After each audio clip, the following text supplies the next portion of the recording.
সময়টা 2011-র মাঝামাঝি, সম্ভবত অগাস্ট মাস। কখনো অনবরত বৃষ্টি, কখনো আবার কালো মেঘের বুক চিরে বিকেলের পড়ন্ত রোদ বিদ্রোহ করে বেরিয়ে আসতে চাইছে। তবুও ঘরের বেড়া জাল তাকে আটকে রাখার চেষ্টা করছে। সাব্বিরজি এক কাপ গরম কফি হাতে ব্যালকনিতে সবে এসে দাঁড়িয়েছেন। এমন সময় ব্যালকনির এক কোনায় রংবাহারি গাছের পাশে একটি নারী মূর্তি ধীরে ধীরে স্পষ্ট হয়ে উঠল। প্রায় 4 বছর পর হলেও সাব্বিরজির চিনতে মোটেও অসুবিধা হয়নি। উনি সালাম জানিয়ে সাদরে আপ্যায়ন করেন। প্রত্যুত্তরে রাবেয়া বিবিও সালাম জানিয়ে একটু ইতস্তত করছিলেন। সাব্বিরজি রাবেয়া বিবিকে একটি চেয়ারে বসতে আহ্বান করে চুপচাপ দেখছিলেন। রাবেয়া বিবিকে কেমন যেন অস্থির অস্থির দেখাচ্ছিল। কয়েক মুহূর্ত চুপ করে সাব্বিরজি নিজেই প্রশ্ন করেন, কি হয়েছে? কিছু সমস্যা? রাবেয়া বিবি আরো কয়েক মিনিট চুপ থেকে বলতে শুরু করেন তার একমাত্র বোন রেহানা বিবির কথা। বোনের সাথে তার অতীতের সম্পর্ক কেমন ছিল, এতকাল বাদে কিভাবে তার বোনের সাথে দেখা হলো, এবং তিনি যে একমাত্র বোনকে আগলে রাখতে পারেননি সে কথা বলা মাত্র অনুশোচনায় দগ্ধ হয়ে কান্নায় ভেঙে পড়েন। সাব্বিরজি তাকে সান্ত্বনা দিয়ে কি হয়েছে জানতে চেয়ে আবারও বলতে অনুরোধ করেন। রাবেয়া বিবি জিয়াউদ্দিন সাহেবকে স্মরণ করেন, বলেন যে বাকি কথা ওনাদের দুজনের সামনে বলবেন। বিষয়টা সাব্বিরজির সাথে সাথে জিয়াউদ্দিন সাহেবেরও জানা দরকার। খানিক বাদে রাবেয়া বিবি পাশে থাকা অপর একটি চেয়ারে একজন পরিচিত সাদা পাঞ্জাবি পরিহিত বয়স্ক ফেরেস্তার মতো মূর্তির আবির্ভাব হয়। দৃঢ় রাশভারী কণ্ঠস্বরে, আসসালামু আলাইকুম রহমতুল্লাহ, কেমন আছো রাবেয়া বিবি? সাব্বির, রাবেয়া বিবি ঠিকই বলেছে, বিষয়টা খুবই জটিল। এখানে তোমাকে কেন দরকার তা সময় হলে জানতে পারবে। আমি শুধু আমাদের জগতে এইটুকু জানতে পেরেছি যে রেহানা বিবির ভীষণ বড় বিপদ। তবে কি করে সে এর মধ্যে জড়িয়ে পড়ল তা এখনো বুঝতে পারিনি। কেবল রাবেয়া বিবি এখন আলোকপাত করতে পারবে। প্রত্যুত্তরে সাব্বিরজি ও রাবেয়া বিবি সালাম জানান। এরপর রাবেয়া বিবি আবারও বলতে শুরু করেন, গতকালের কথা। হঠাৎই সন্ধ্যাবেলা রেহানা আমার সাথে দেখা করে। বেশ কয়েকদিন ধরে ও কিছু একটা সমস্যার মধ্য দিয়ে যাচ্ছে যা আন্দাজ করতে পারছিলাম, কিন্তু ও বরাবরই চাপা স্বভাবের, তাই নিজে থেকে না বললে জানার উপায় নেই। এতকাল বাদে দেখা হবার পর আমরা প্রায় প্রতিদিনই দেখা করতাম। রেহানা ফারুকি সাহেবের বাড়িতেই থাকতো, তবে নওয়াজউদ্দিন ফারুকি ও তার স্ত্রী রোকসানা বিবি ছাড়া বাড়ির বাকি অন্যান্য সদস্যরা তার অস্তিত্ব উপলব্ধি করলেও কেউ চাক্ষুষ দেখেনি। একজন পুরুষ মানুষের সাথে একজন জিন থাকা, তা আবার নারী জিন। বিষয়টা যেমন বাড়ির কিছু সদস্য মানিয়ে নিয়েছিল, আবার কেউ কেউ মানিয়ে নিতেও পারেনি। রেহানার আতঙ্কিত মুখটা আমি ভুলতে পারছি না। শেষবার সে শুধু একটা কথাই বলেছিল, আপা, ফারুকি সাহেবদের অনেক বড় বিপদ। একজন শয়তান ইবলিশ জিন তাদের পরিবারের পেছনে লেগেছে। আমি কোনো মতেই তার মোকাবেলা করতে পারছি না। সেই জিনের নাম মকরান। আপা, তুমি একটু সাহায্য করো। এই বলে হঠাৎই সে অন্ধকারে মিলিয়ে যায়। তারপর থেকে আমার মনটা মোটেও শান্ত হচ্ছে না, আর কোনোভাবেই রেহানা বিবির সাথে যোগাযোগ করে উঠতে পারছি না। তাই তোমাদের সাহায্য অতি আবশ্যক। তোমাদের মনে প্রশ্ন জাগতে পারে যে কিভাবে রেহানা বিবি এত মানুষ থাকতে নওয়াজউদ্দিন ফারুকির সাথে জড়িয়ে পড়ল। এখন আসি সেই প্রসঙ্গে। 3 বছর আগে আমারও একই প্রশ্ন ছিল। উত্তরে রেহানা বলেছিল, প্রায় বছর 30 আগে নওয়াজউদ্দিন ফারুকি সাহেবের সাথে আমার আলাপ। তখন ফারুকি সাহেব ওই বছর 5 ছোট্ট নওয়াজ। তখন তারা সুলতানপুরের কাছে মৌলানাপুরে একটি গ্রামে থাকত। ওইখানে তাদের পৈতৃক ভিটে। ফারুকি সাহেবের পূর্বপুরুষেরা এককালে অত্র এলাকার জমিদার ছিল। শুনেছি নবাব সাদ্দাত আলী খানের দরবারে ফারুকি সাহেবের পূর্বপুরুষদের একটা বিশেষ স্থান থাকলেও সাধারণ গ্রামবাসীদের মধ্যে নাকি অত্যাচারী জমিদার হিসেবে কুখ্যাতি ছিল। তবে বর্তমানে পরিস্থিতি বদলে গেছে। এখন নওয়াজউদ্দিন সাহেব খুবই সৎ ধর্মপ্রাণ ব্যক্তি, প্রায়শই দান সদকা করেন। যাই হোক, এখন আসি কেমন করে আলাপ হলো। 5 বছরের ছোট্ট নওয়াজ প্রায় প্রতিদিনই গোমতী নদীর তীরে বিকেলে একা একা খেলতে আসতো। সেখানেই আমাদের প্রথম আলাপ। আগেই বলেছি, গ্রামবাসীরা ফারুকি পরিবারকে খুব একটা পছন্দ করত না। তার রেশ এখনো ওই এলাকায় বর্তমান, তাই কেউ খুব একটা তাদের সাথে মিশত না। ফলে খেলার সাথীও তেমন কেউ ছিল না। আমি ওনার প্রথম খেলার সাথী। নওয়াজ সাহেবের বাংলোটা গ্রাম, লোকবসতি থেকে কিছুটা দূরে নিরিবিলিতে গোমতী নদীর পাড়ে অবস্থিত।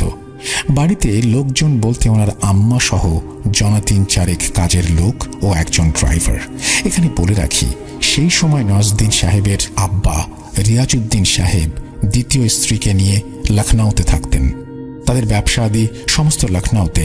সংসারে 2 জন স্ত্রী থাকা সত্ত্বেও কোনো অশান্তি ছিল না। সপ্তাহে অন্তত 2 দিন দ্বিতীয় স্ত্রী সহ রিয়াজউদ্দিন সাহেব গ্রামের বাড়িতে এসে সপরিবারে থাকতেন। একদিন কোনো এক কারণে সেই এলাকা দিয়ে যাওয়ার সময় হঠাৎই নজরে পড়ে বছর 5-এর একটি ফুটফুটে বাচ্চা ছেলে নদীর চরে একা একা পালি নিয়ে খেলছে। দেখে কেমন একটা মায়া লাগলো। তুমি তো জানো আপা, সাধারণ নিরীহ মানুষের প্রতি চিরকাল আমার একটা টান অনুভব করি, কিন্তু আসল রূপে তো তার কাছে যাওয়া সম্ভব না। তাই তারই বয়সী একটা বাচ্চা মেয়ের রূপ নিয়ে তার সামনে যাই।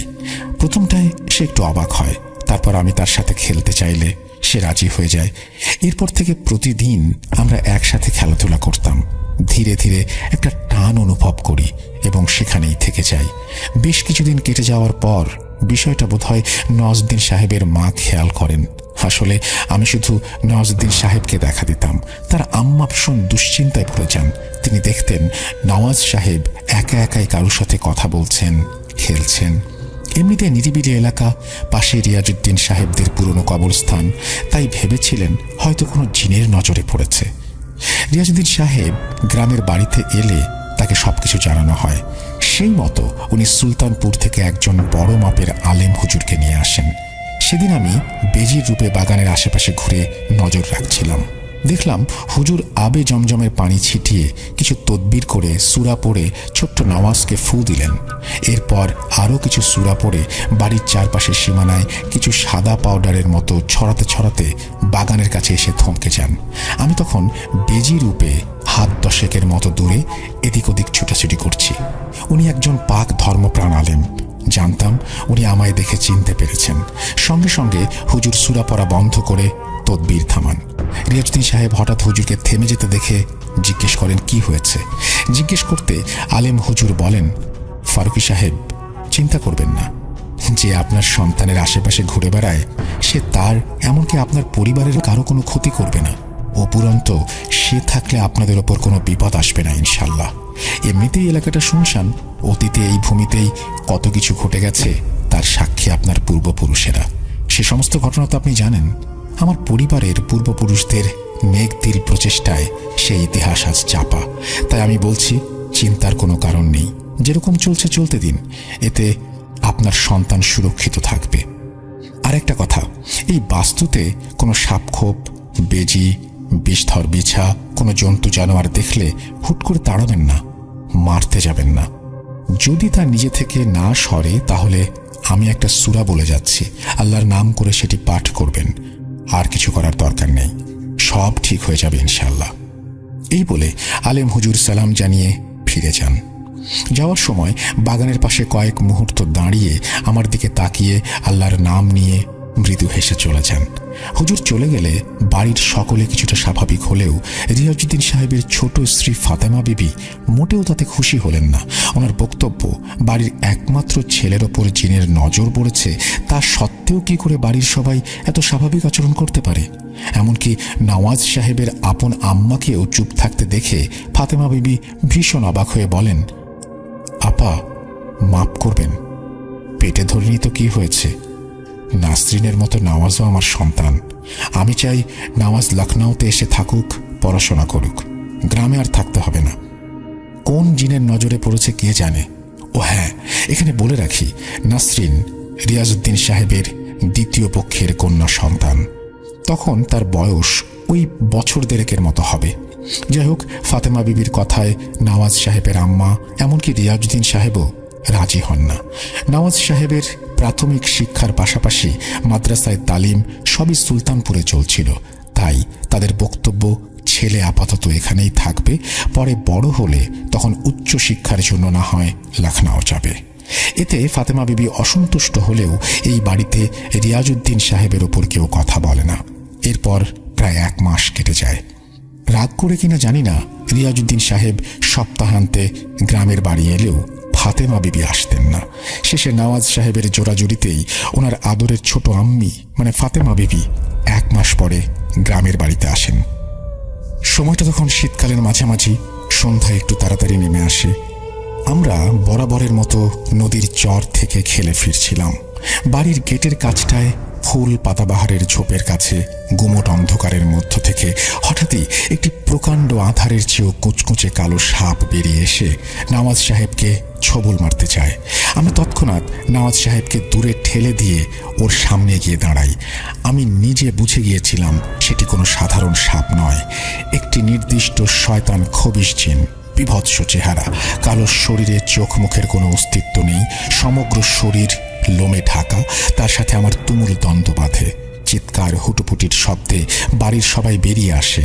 সেই মুহূর্তে তাদের চোখে যে দৃশ্যপট ফুটে উঠেছিল তা কেবলই একটি কালো সাপ ও বেজির লড়াই। তাদের চোখে আমাদের আসল চেহারা তখনও উজ্জ্বল। ফাতেমা বিবি ছুটে গিয়ে নওয়াজ সাহেবকে কোলে তুলে বাড়ির ভেতরে ঢুকে পড়ে। হঠাৎ একটি বদ জিন কি করে সেখানে এলো আর কেনই বা এলো তা আজও বুঝতে পারিনি। পরে রিয়াজউদ্দিন সাহেব সেই আলেম হুজুরকে ডেকে সমস্ত বিষয় খুলে বলেন এবং উনি জানান, দেখুন ফারুকী সাহেব, আমি আগেই বলেছি আপনার ছেলের সাথে একটি ভালো জিন আছে। সেদিন সন্ধ্যায় ওই ভয়ঙ্কর সাপ থেকে সেই জিনই আপনার ছেলেকে বাঁচিয়েছে। এরপর থেকে আর কেউ আমাকে নওয়াজ সাহেবের থেকে আলাদা করতে পারেনি। কেবল ফাতেমা বিবির তা পছন্দ ছিল না। ধীরে ধীরে নওয়াজ সাহেব বড় হতে থাকেন আর আমিও ওনার সাথেই সাধারণ মানুষের মতো বড় হতে থাকি। এরই মাঝে নওয়াজ সাহেবের বয়স যখন 15, সেই সময় ফৈজাবাদ থেকে আসার সময় ওনার আম্মা ও আব্বা অ্যাক্সিডেন্টে মারা যান। তারপর থেকে নওয়াজ সাহেব ছোট আম্মি ফাতেমা বিবি ও বোন নাসরিনের সাথে লখনউয়ে এসে থাকতে শুরু করেন। ফাতেমা বিবি ছেলে বড় না হওয়া পর্যন্ত ব্যবসার হাল নিজেই ধরেন। আমিও সবার অলক্ষ্যে লখনউ পৌঁছাই। কেবল নওয়াজ সাহেব তা জানতেন। এরপর কালক্রমে নওয়াজ সাহেব বড় হন। 2006 সালে আজমগড়ের এক সম্ভ্রান্ত কুরেশি পরিবারের এক মেয়ে রোকসানা কুরেশির সাথে তার নিকাহ হয়। এটুকুই রেহানা বলেছিল। রাবেয়া বিবি একটা দীর্ঘশ্বাস ফেলে আবারও বলেন, তারপর থেকে বিগত 3 বছর সবকিছু স্বাভাবিকই ছিল। এরপর গতকালই আচমকা রেহানা এই সব বলে। আমি চাই সাব্বির, তুমি লখনউ এসো এবং নওয়াজউদ্দিন ফারুকীর বাড়ি গিয়ে তোমার মতো করে বিষয়টা একটু দেখো। জিয়াউদ্দিন সাহেব, আমরা কেউই সশরীরে সেখানে গিয়ে দেখা করতে পারবো না, তাই তোমাকে আবশ্যক। আমার আন্দাজ নিশ্চয়ই কিছু একটা গভীর ষড়যন্ত্রের মধ্যে আছে। খেয়াল করো, 30 বছর আগে সেই আলেম হুজুর রিয়াজউদ্দিন সাহেবকে কি বলেছিল? নিশ্চয়ই কিছু একটা রহস্য লুকিয়ে আছে। আর কে এই মকরান যাকে রেহানা বিবি পর্যন্ত হারাতে পারেনি? এই বলে রাবেয়া বিবি থামেন। জিয়াউদ্দিন সাহেবও গম্ভীর স্বরে সম্মতি জানান। কিন্তু আচমকা একজন অচেনা লোকের বাড়ি কিভাবে যাওয়া যায়? সাব্বিরজিকে চিন্তিত দেখে জিয়াউদ্দিন সাহেব বলেন, কে বলেছে সাব্বির তুমি একা যাবে? তুমি বরং ফরহান সাহেব ও তোমার পরিচিত সেই ইমাম সাহেবকে সঙ্গে নিও। 2007 সালে রাবেয়া বিবিকে উদ্ধার করা ফরহান সাহেবের একমাত্র ছেলেকে বাঁচানো, তারা বিষয়টা শুনলে আশা করি না করবেন না। তুমি কালই লখনউ রওনা দাও। আমি রাবেয়া বিবি বরং সন্ধান লাগাই কে এই মকরান। এই বলে জিয়াউদ্দিন সাহেব ও রাবেয়া বিবি অদৃশ্য হলেন। পরদিন দুপুরের ফ্লাইট ধরে সাব্বিরজি সোজা লখনউ পৌঁছে যান। এরপর হোটেলে চেক ইন করে ফ্রেশ হয়ে সময় নষ্ট না করে সেই পরিচিত মসজিদে যান যেখানে 2007 সালে ফরহান সাহেব তথা ইমাম সাহেবের সাথে তার আলাপ হয়েছিল। ভাগ্যক্রমে মসজিদের গেটেই ইমাম সাহেবের সাথে দেখা হয়ে যায়। সাব্বিরজি তাকে সালাম জানিয়ে লখনউ আসার সমস্ত বিষয় খুলে বলেন এবং এও বলেন যে হয়তো ফরহান সাহেবের সাহায্যের প্রয়োজন আছে। ইমাম সাহেব রাবেয়া বিবি সম্পর্কে জানতে চান। তিনি আর দেরি না করে সাব্বিরজিকে তার বাড়িতে আপ্যায়ন করেন। পথে যেতে যেতে ফরহান সাহেবকেও ফোন দেন। এতদিন পর সাব্বিরজি লখনউ এসেছেন শুনে ফরহান সাহেবও সানন্দে আসছি বলে তাড়াতাড়ি ওনার অফিস থেকে রওনা দেন। এরপর ইমাম সাহেবের বাড়ি পৌঁছে সাব্বিরজির সাথে কুশল বিনিময় করে নওয়াজউদ্দিন ফারুকীর সম্পর্কে পুরো বিষয়টা শুনে বলেন, সাব্বিরজি, ভদ্রলোকের সাথে আমার মোটামুটি আলাপ, কয়েকটা কমার্শিয়াল মিটআপে ওনার সাথে আমার পরিচয়। হাতে বেশি সময় নেই শুনে আর দেরি না করে ফারহান সাহেব সাব্বিরজি ও ইমাম সাহেবকে সঙ্গে নিয়ে প্রথমে নওয়াজউদ্দিন সাহেবের অফিসের দিকে রওনা দেন। পরে সেখানে উনি নেই শুনে সোজা বড় ইমাম দরবারের কাছে ওনার বাড়িতে যান। যতক্ষণে তারা নওয়াজউদ্দিন সাহেবের বাড়িতে পৌঁছান ততক্ষণে বিকেল গড়িয়ে সন্ধ্যা দৌড় ঘোরায়। গেটের সামনে দারোয়ানকে দিয়ে ভেতরে খবর পাঠাতে মিনিট 5 মধ্যে দারোয়ান এসে তাদেরকে সাদর আপ্যায়ন করে বাড়ির মজলিসে বা বৈঠকখানায় নিয়ে গিয়ে বসান।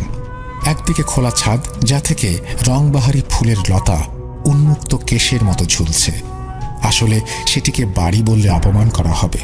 মোটামুটি ছোটখাটো একটা নবাবী মহল, সেকেলে হলেও বেশ ওয়েল মেনটেন্ড। বড় বড় লখনউ নবাবী নকশা আর আলিশান সব আসবাবপত্রে ঠাসা। রাবেয়া বিবি ঠিকই বলেছিলেন, এরা আসলে এককালে জমিদার ছিল, আর তার অস্তিত্ব আতিথেয়তা থেকে শুরু করে খানসামা, দারোয়ান, নির্দিষ্ট পোশাক পর্যন্ত ছড়িয়ে। ইতিমধ্যে একজন খানসামা এসে লখনউ রোয়াবজা শরবত পরিবেশন করে গেছে। কয়েক মুহূর্ত পর অন্দরমহল থেকে মাঝ বয়সে একজন সুদর্শন ব্যক্তি বেরিয়ে এসে উপস্থিত সবাইকে সেলাম জানিয়ে সামনের সোফায় বসলেন। দেখে বোঝা যাচ্ছিল ইনি বাড়ির কর্তা নওয়াজউদ্দিন ফারুকী। ঠিক সেই মুহূর্তে সাব্বিরজি খেয়াল করলেন পকেটের তসবিটা হঠাৎ গরম হয়ে উঠেছে। এরকম কেবল আশেপাশে কোনো নেগেটিভ এনার্জি বা জিন পিশাচ থাকলে হয়। সাব্বিরজি ছট করে এক ঝলক বৈঠকখানার চারপাশটায় নজর বুলিয়ে নিলেন। অবাক করার মতো তেমন কিছু নজরে পড়ল না। কেবল বৈঠকখানার দক্ষিণ দিকে সিঁড়ির পাশে একটি স্বচ্ছ আলোক ভেদ্য পর্দার আড়ালে একজন হিজাব পরিহিত মহিলাকে এসে দাঁড়াতে দেখেন। দেখে মনে হয় বছর 50-60-এর একজন পরহেজগার মহিলা। সাব্বিরজির নজর অনুসরণ করে নওয়াজউদ্দিন সাহেব নিজেই মহিলার পরিচয় দেন। উনি আমার ছোট আম্মি ফাতেমা বিবি। আচ্ছা, কি ব্যাপারে আপনারা এখানে এলেন সেটা কি জানতে পারি? কিংকর্তব্য বিমুহুরের মতো একটু থতমত খেয়ে ফারহান সাহেব সাব্বিরজির সাথে নওয়াজউদ্দিন সাহেবের পরিচয় করিয়ে দেন এবং সাব্বিরজি কেন এসেছেন তার একটা মোটামুটি আভাস দেন। এতে নওয়াজউদ্দিন সাহেব কিছুটা অবাক হন। ফারহান সাহেবের সাথে আলাপ হওয়ার দরুন নওয়াজউদ্দিন সাহেব একবার তার ছেলে ওমরের সাথে ঘটা জিন সম্পর্কিত ঘটনা শুনেছিলেন এবং সাব্বিরজি নামক যে একজন পাক ব্যক্তি কিভাবে তাকে সেই জিনের হাত থেকে বাঁচিয়েছিলেন তাও শুনেছিলেন। সাব্বিরজি আর দেরি না করে মূল বিষয়টি উত্থাপন করেন। নিজ পারিবারিক সম্পর্কিত বিষয় শুনে নওয়াজউদ্দিন সাহেব একটু নড়ে চড়ে বসেন। সাব্বিরজি কথোপকথনের মাঝে হঠাৎই রেহানা বিবির প্রসঙ্গ আনতে খেয়াল করলেন নওয়াজউদ্দিন সাহেবের মুখ বিস্ময়ে ফ্যাকাশে হয়ে যায়। তিনি অদ্ভুত দৃষ্টিতে সাব্বিরজির দিকে তাকিয়ে থাকেন। তাকে থামান। যদিও সাব্বিরজি রাবেয়া বিবির বিষয়টা গোপন করে কৌশলে রেহানা বিবির নাম নিয়েছিলেন, এরই মাঝে সবার অলক্ষ্যে আরও একটা ঘটনা সেই মুহূর্তে ঘটে যায়। একটি কালো ধোঁয়ার মতো অবয়ব বৈঠকখানার সিলিং থেকে ভেসে এসে দক্ষিণের স্বচ্ছ পর্দা ভেদ করে চলে যায়। কেবল পর্দাটা নড়ে ওঠার সময় সাব্বিরজি এক ঝলক তা দেখেন। তিনি একটু অবাক হন, হয়তো তসবিটা এই জন্যই গরম হচ্ছিল। সাব্বিরজি নওয়াজউদ্দিন সাহেবকে কিছু জিজ্ঞেস করবেন তার আগেই তিনি উপস্থিত সবার কাছে ক্ষমা চেয়ে সাব্বিরজির সাথে কিছু ব্যক্তিগত কথোপকথনের উদ্দেশ্যে তাকে পাশের অপেক্ষাকৃত ছোট অপর একটি বৈঠকখানায় আহ্বান করেন। ইমাম সাহেব ও ফারহান সাহেব পরিস্থিতির গম্ভীরতা অনুধাবন করে ঘাড় নেড়ে সৌজন্যমূলক সম্মতি জানান। পাশের ছোট বৈঠকখানায় যাওয়ার সময় সাব্বিরজি দেখলেন ফাতেমা বিবি পর্দার আড়াল থেকে সরে গেলেন। নওয়াজউদ্দিন সাহেব সেই ঘরে গিয়ে বিস্ময়ে জিজ্ঞেস করলেন, আপনি রেহানা বিবির নাম কোত্থেকে পেলেন? আপনি চেনেন রেহানা বিবিকে? জানেন উনিকে? সাব্বিরজি ওনাকে একটু ধাতস্থ করে বলেন, আপনি তো জানেনই রেহানা বিবিকে, এবং ফারহান সাহেবের কাছ থেকে আমার সম্পর্কে নিশ্চয়ই শুনেছেন যে আমি এই ধরনের জিন পিশাচ বিষয় নিয়ে চর্চা করি। হাতে বেশি সময় নেই। আপনি তো জানেন রেহানা বিবি দিন দুয়েক হলো নিরুদ্দেশ, যা বিগত 30 বছরে হয়নি। মানে রেহানা বিবি আপনাকে ছেড়ে যাননি। কি এমন হলো তিনি দুদিন ধরে গায়েব, কোনো খবর নেই? এখন আপনার মনে প্রশ্ন হতে পারে নাকি আমি কি করে এত কিছু জানলাম? আপনাকে সংক্ষেপে বলে রাখি, রেহানা বিবির আপন বোন রাবেয়া বিবি আমার পরিচিত। তিনিই গতকাল আমাকে আপনাদের সমস্যা এবং রেহানা বিবির নিরুদ্দেশ সম্পর্কে জানান। ঠিক সেই সময় ঘরের এক কোণে ধোঁয়ায় ভরে যায় এবং তার ভেতর থেকে একটি চেহারা ধীরে ধীরে প্রস্ফুটিত হতে থাকে। আপন বোনহারা শোকার্ত দৃষ্টি নিয়ে রাবেয়া বিবি বেরিয়ে আসেন। নওয়াজউদ্দিন সাহেব মুহূর্তের জন্য রেহানা বিবি বলে আনন্দে একরকম চেঁচিয়ে উঠে পরক্ষণে উদাস এবং বিস্মিত হন। সাব্বিরজি নওয়াজউদ্দিন সাহেবকে রাবেয়া বিবির সাথে পরিচয় করিয়ে দেন। রাবেয়া বিবি কাতর কণ্ঠে রেহানা বিবির কথা জিজ্ঞেস করলে একটা দীর্ঘ নিঃশ্বাস ফেলে নওয়াজউদ্দিন সাহেব বলতে শুরু করেন, মাস তিনেক আগের কথা। আমিও আমার স্ত্রী রোকসানা আমার শ্বশুরবাড়ি আজমগড় থেকে ফেরার সময় মৌলানাপুরে আমার পৈতৃক ভিটেতে কিছুক্ষণের জন্য যাই। আমার স্ত্রী 3 মাসের অন্তঃসত্ত্বা। বহুকাল আমরা কেউ সেখানে যাই না। খানসামা কেয়ারটেকার আছে, তারাই সব দেখাশোনা করে রাখে। আসলে বেশ কিছু বছর আগে আমার আব্বু আম্মি একটা কার অ্যাক্সিডেন্টে মারা যাওয়ার পর আমি ছোট আম্মির সাথে লখনউয়ে চলে আসি। ছোট আম্মি আমাকে নিজের সন্তানের চেয়েও বেশি ভালোবাসেন। তবে উনি কখনোই রেহানা বিবিকে মেনে নিতে পারেননি। একজন মেয়ে যিনির সাথে আমার আলাপ বন্ধুত্ব সেটা তিনি ভালো চোখে দেখতেন না। ভেবেছিলেন আমি লখনউ চলে এলে হয়তো জিনের থেকে একটু ছুটকারা মিলবে, এমনকি নিকাহ করিয়ে দিয়ে হয়তো জিন থেকে ছাড়িয়ে নেবেন। কিন্তু তিনি কখনোই বুঝতে চাইতেন না যে রেহানা বিবির সাথে আমার সম্পর্ক একটি নিষ্পাপ বন্ধুত্ব বা ভাই বোনের মতোই ছিল। লখনউ আসার পরও রেহানা বিবির সাথে যে আমার যোগাযোগ আছে সেটা ছোট আম্মি প্রথম দিকে বুঝতে পারেননি। পরে জানতে পেরে 4 বছর আগে আমার নিকাহ করিয়ে দেন। রেহানা বিবির যে একজন বোন আছে তা জানতাম না। আপনারা হয়তো জানেন যে 30 বছর আগে কিভাবে রেহানা বিবির সাথে আমার আলাপ হয় এবং আমার পরিবার সম্পর্কে নিশ্চয়ই অল্প বিস্তর শুনেছেন। যাই হোক, সেদিন আমরা মৌলানাপুরে গিয়েছিলাম আমার আব্বু আম্মির কবর জিয়ারত করতে। নিকাহ পর রোকসানা সেই প্রথম ওখানে গিয়েছিল। আসলে আমাদের একজন পরিচিত আলেম হুজুর আছেন, ওনার কথা মতো আব্বু আম্মির ইন্তেকালের পর আমরা কেউ খুব একটা ওখানে যাই না। হুজুরের মুখে শুনেছি অতীতে নবাব সাদ্দাত আলী খানের সময় নাকি আমাদের বংশে কিছু একটা ঘটেছিল, যার জন্য একটি অভিশাপ আমার বংশের উপর নেমে আসে। তা নেহাতি অপ্রাসঙ্গিক, আমি অন্তত তাই মনে করি। সেসব কথা পরে বলছি। আমার এখনো মনে আছে ছোটবেলায় উনি আমার আব্বুকে বলেছিলেন রেহানা বিবি একজন ভালো জিন, আমার সাথে থাকলে উপকারী হবে।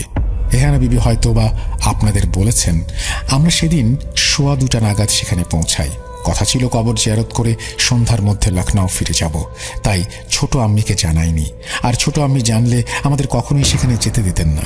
কিন্তু মৌলানাপুর পৌঁছে নিরিবিলি সবুজ ঘেরা নদীর পাড়ে বাগান, এরকম মনোরম পরিবেশে মোড়া আমাদের বাংলো আছে এটা জেনে রোকসানা প্রথমে তো আমার ওপর একটু রাগই করল। তারপর সে বলল যে সেদিন সে আর লখনউ ফিরছে না, এখানে অন্তত একটি রাত সে থাকতে চায়।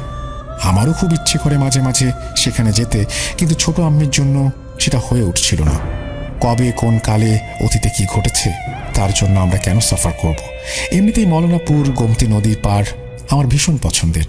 আমার জন্ম ভিটে ওখানেই ছোটবেলায় নদীর পাড়ে খেলা করার সময় রেহানা বিবির সাথে আমার প্রথম দেখা। কত স্মৃতি জড়িয়ে আছে, তাই আমি রাজি হয়ে যাই রোকসানার কথায়। তখনও সন্ধ্যা নামেনি। নদীর পশ্চিম পাড়ে ঝোপঝাড়ের প্রান্তরে আকাশের সূর্য তার রক্তিম আভার শেষ দাঁড়ি টানতে ব্যস্ত। রোকসানা বায়না করে নৌকা বিহার করবে। যেই ভাবা সেই কাজ। আমাদের একটা ছোট্ট বোট আছে, সেটাকে নিয়ে আমিও রোকসানা ধীরে ধীরে নদীর জলে ভেসে যাই। সন্ধ্যার মায়াবী আবহে ভাসতে ভাসতে কখন যে আমরা নদীর মাঝখানে চলে এসেছি খেয়াল নেই। হুঁশটা ফেরে আচমকা বোটটা দুলে ওঠায়। মাঝ নদীতে ঢেউ যেমন একটা থাকে না, আর স্রোতও খুব সেরকম নয়। যেন মনে হচ্ছিল জলের তলায় কোনো বড় সাইজের কুমির লেজ নাড়ছে। তবে এই অঞ্চলে গোমতী নদীর কুমির আছে বলে আমার জানা নেই। তাহলে ওটা কি? বিস্ময়টা কাটলো তার ঠিক কয়েক মুহূর্ত পর। দেখি একটি প্রকাণ্ড সাপ ফোঁস ফোঁস করে হঠাৎই জল থেকে ভেসে উঠে বোটের চারপাশে চক্কর দিচ্ছে আর লেজ দিয়ে বোটের ওপর বাড়ি মারছে। আমরা তখন জলে ঝাপটায় প্রায় ভিজে গেছি। রোকসানা আতঙ্কে চিৎকার করে আমাকে সে জাপটে ধরে চোখ বন্ধ করেছে। এদিকে আমি শত চেষ্টা করেও বোটটাকে কিনারায় নিয়ে যেতে পারছিলাম না। আতঙ্কের মধ্যে একটা বিষয় তখন মাথা থেকে বেরিয়ে গিয়েছিল। শুনেছি অ্যানাকোন্ডা বিশ্বের সবচেয়ে বড় সাপ, কিন্তু সে তো থাকে অ্যামাজনের জঙ্গলে। অ্যানাকোন্ডার মতো এত বড় সাপ আমাদের দেশে আসবে কোত্থেকে? আমার জানা মতে ওই অঞ্চলে অজগরের মতো বড় সাপ নেই। আর যেটা চোখের সামনে দেখছি তা কম করে হলেও 10টা অজগরের সমান। ওটা যে একটা অতি প্রাকৃতিক কিছু সেটা আর বুঝতে বাকি রইল না। মনে প্রাণে তখন রেহানা বিবিকে স্মরণ করছিলাম। আতঙ্কে রোকসানা ততক্ষণে জ্ঞান হারিয়েছে। মিনিটখানিকও যায়নি, আমার ঠিক মনে আছে সাপটি সজোরে লেজের আঘাতে বোটটি মাঝখান থেকে ভেঙে ফেলল। শেষবারের মতো আমার যতটুকু মনে ছিল, আমরা নদীর জলের তলায় তলিয়ে যাচ্ছিলাম। আর কিছু মনে নেই। জ্ঞান ফিরতে দেখি আমি ও রোকসানা মৌলানাপুরের বাড়িতে আমাদের ঘরে শুয়ে আছি। কি করে সেখানে গেলাম তা অনুধাবন করার আগে নজর যায় রোকসানার মাথার পাশে বসে থাকা একজন পরিচিত নারী মূর্তির দিকে। রেহানা বিবি পরম আদরে রোকসানার মাথায় হাত বুলিয়ে দিচ্ছে। জ্ঞান ফিরতে রোকসানা আতঙ্কে কেঁদে উঠে রেহানা বিবিকে জড়িয়ে ধরে। আচ্ছা, এখানে বলে রাখি, রেহানা বিবি আমার পরিবারে আমি ছাড়া কেবল নিকার পর রোকসানাকে দেখা দিতেন। ধীরে ধীরে তাদের মধ্যে সখ্যতা গড়ে ওঠে, একেবারে দুই বোনের মতো সম্পর্ক। রেহানা বিবি তাকে শান্ত করেন। এদিকে বাইরে ছোট মার গলার স্বর শুনতে পেলাম। তিনি বাড়ির খানসামাদের ওপর রীতিমতো চড়াও হয়েছেন। শুনতে পেলাম, বাড়িতে এত মানুষ থাকতে তোমরা কেন সন্ধ্যাবেলা তাদের নদীতে যেতে দিলে? আকবর মিয়া, তুমি এ বাড়িতে কেয়ারটেকার, তোমার একটা দায়িত্ব আছে না? তুমি এতদিন এ বাড়িতে আছো, জানো সব কিছু, তাহলে ওদের একা একা যেতে দিলে কেন? ভাগ্যিস বোটটা পাড়ের কাছে ছিল। না না, আমরা রাতেই ফিরব, তুমি গাড়ি বের করো। এখানে আর একদণ্ড নয়, আমি তাদের বারণ করেছিলাম এখানে আসতে। দেখি ছেলে মেয়ে দুটোর জ্ঞান ফিরল কিনা। আমি নীরবে রেহানা বিবির দিকে তাকাতে তিনি বলেন যে আমাদের সেই শয়তান জিনের হাত থেকে ছাড়িয়ে বোট সমেত পাড়ের কাছে রেখে দিয়ে কৌশলে আকবরকে সচেতন করেন।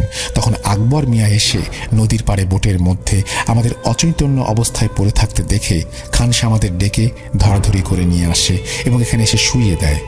যাই হোক, দেখলাম ছোট আম্মি ঘরে ঢুকতে এসে চৌকাঠে পা রাখতে গিয়েও পিছিয়ে গেলেন।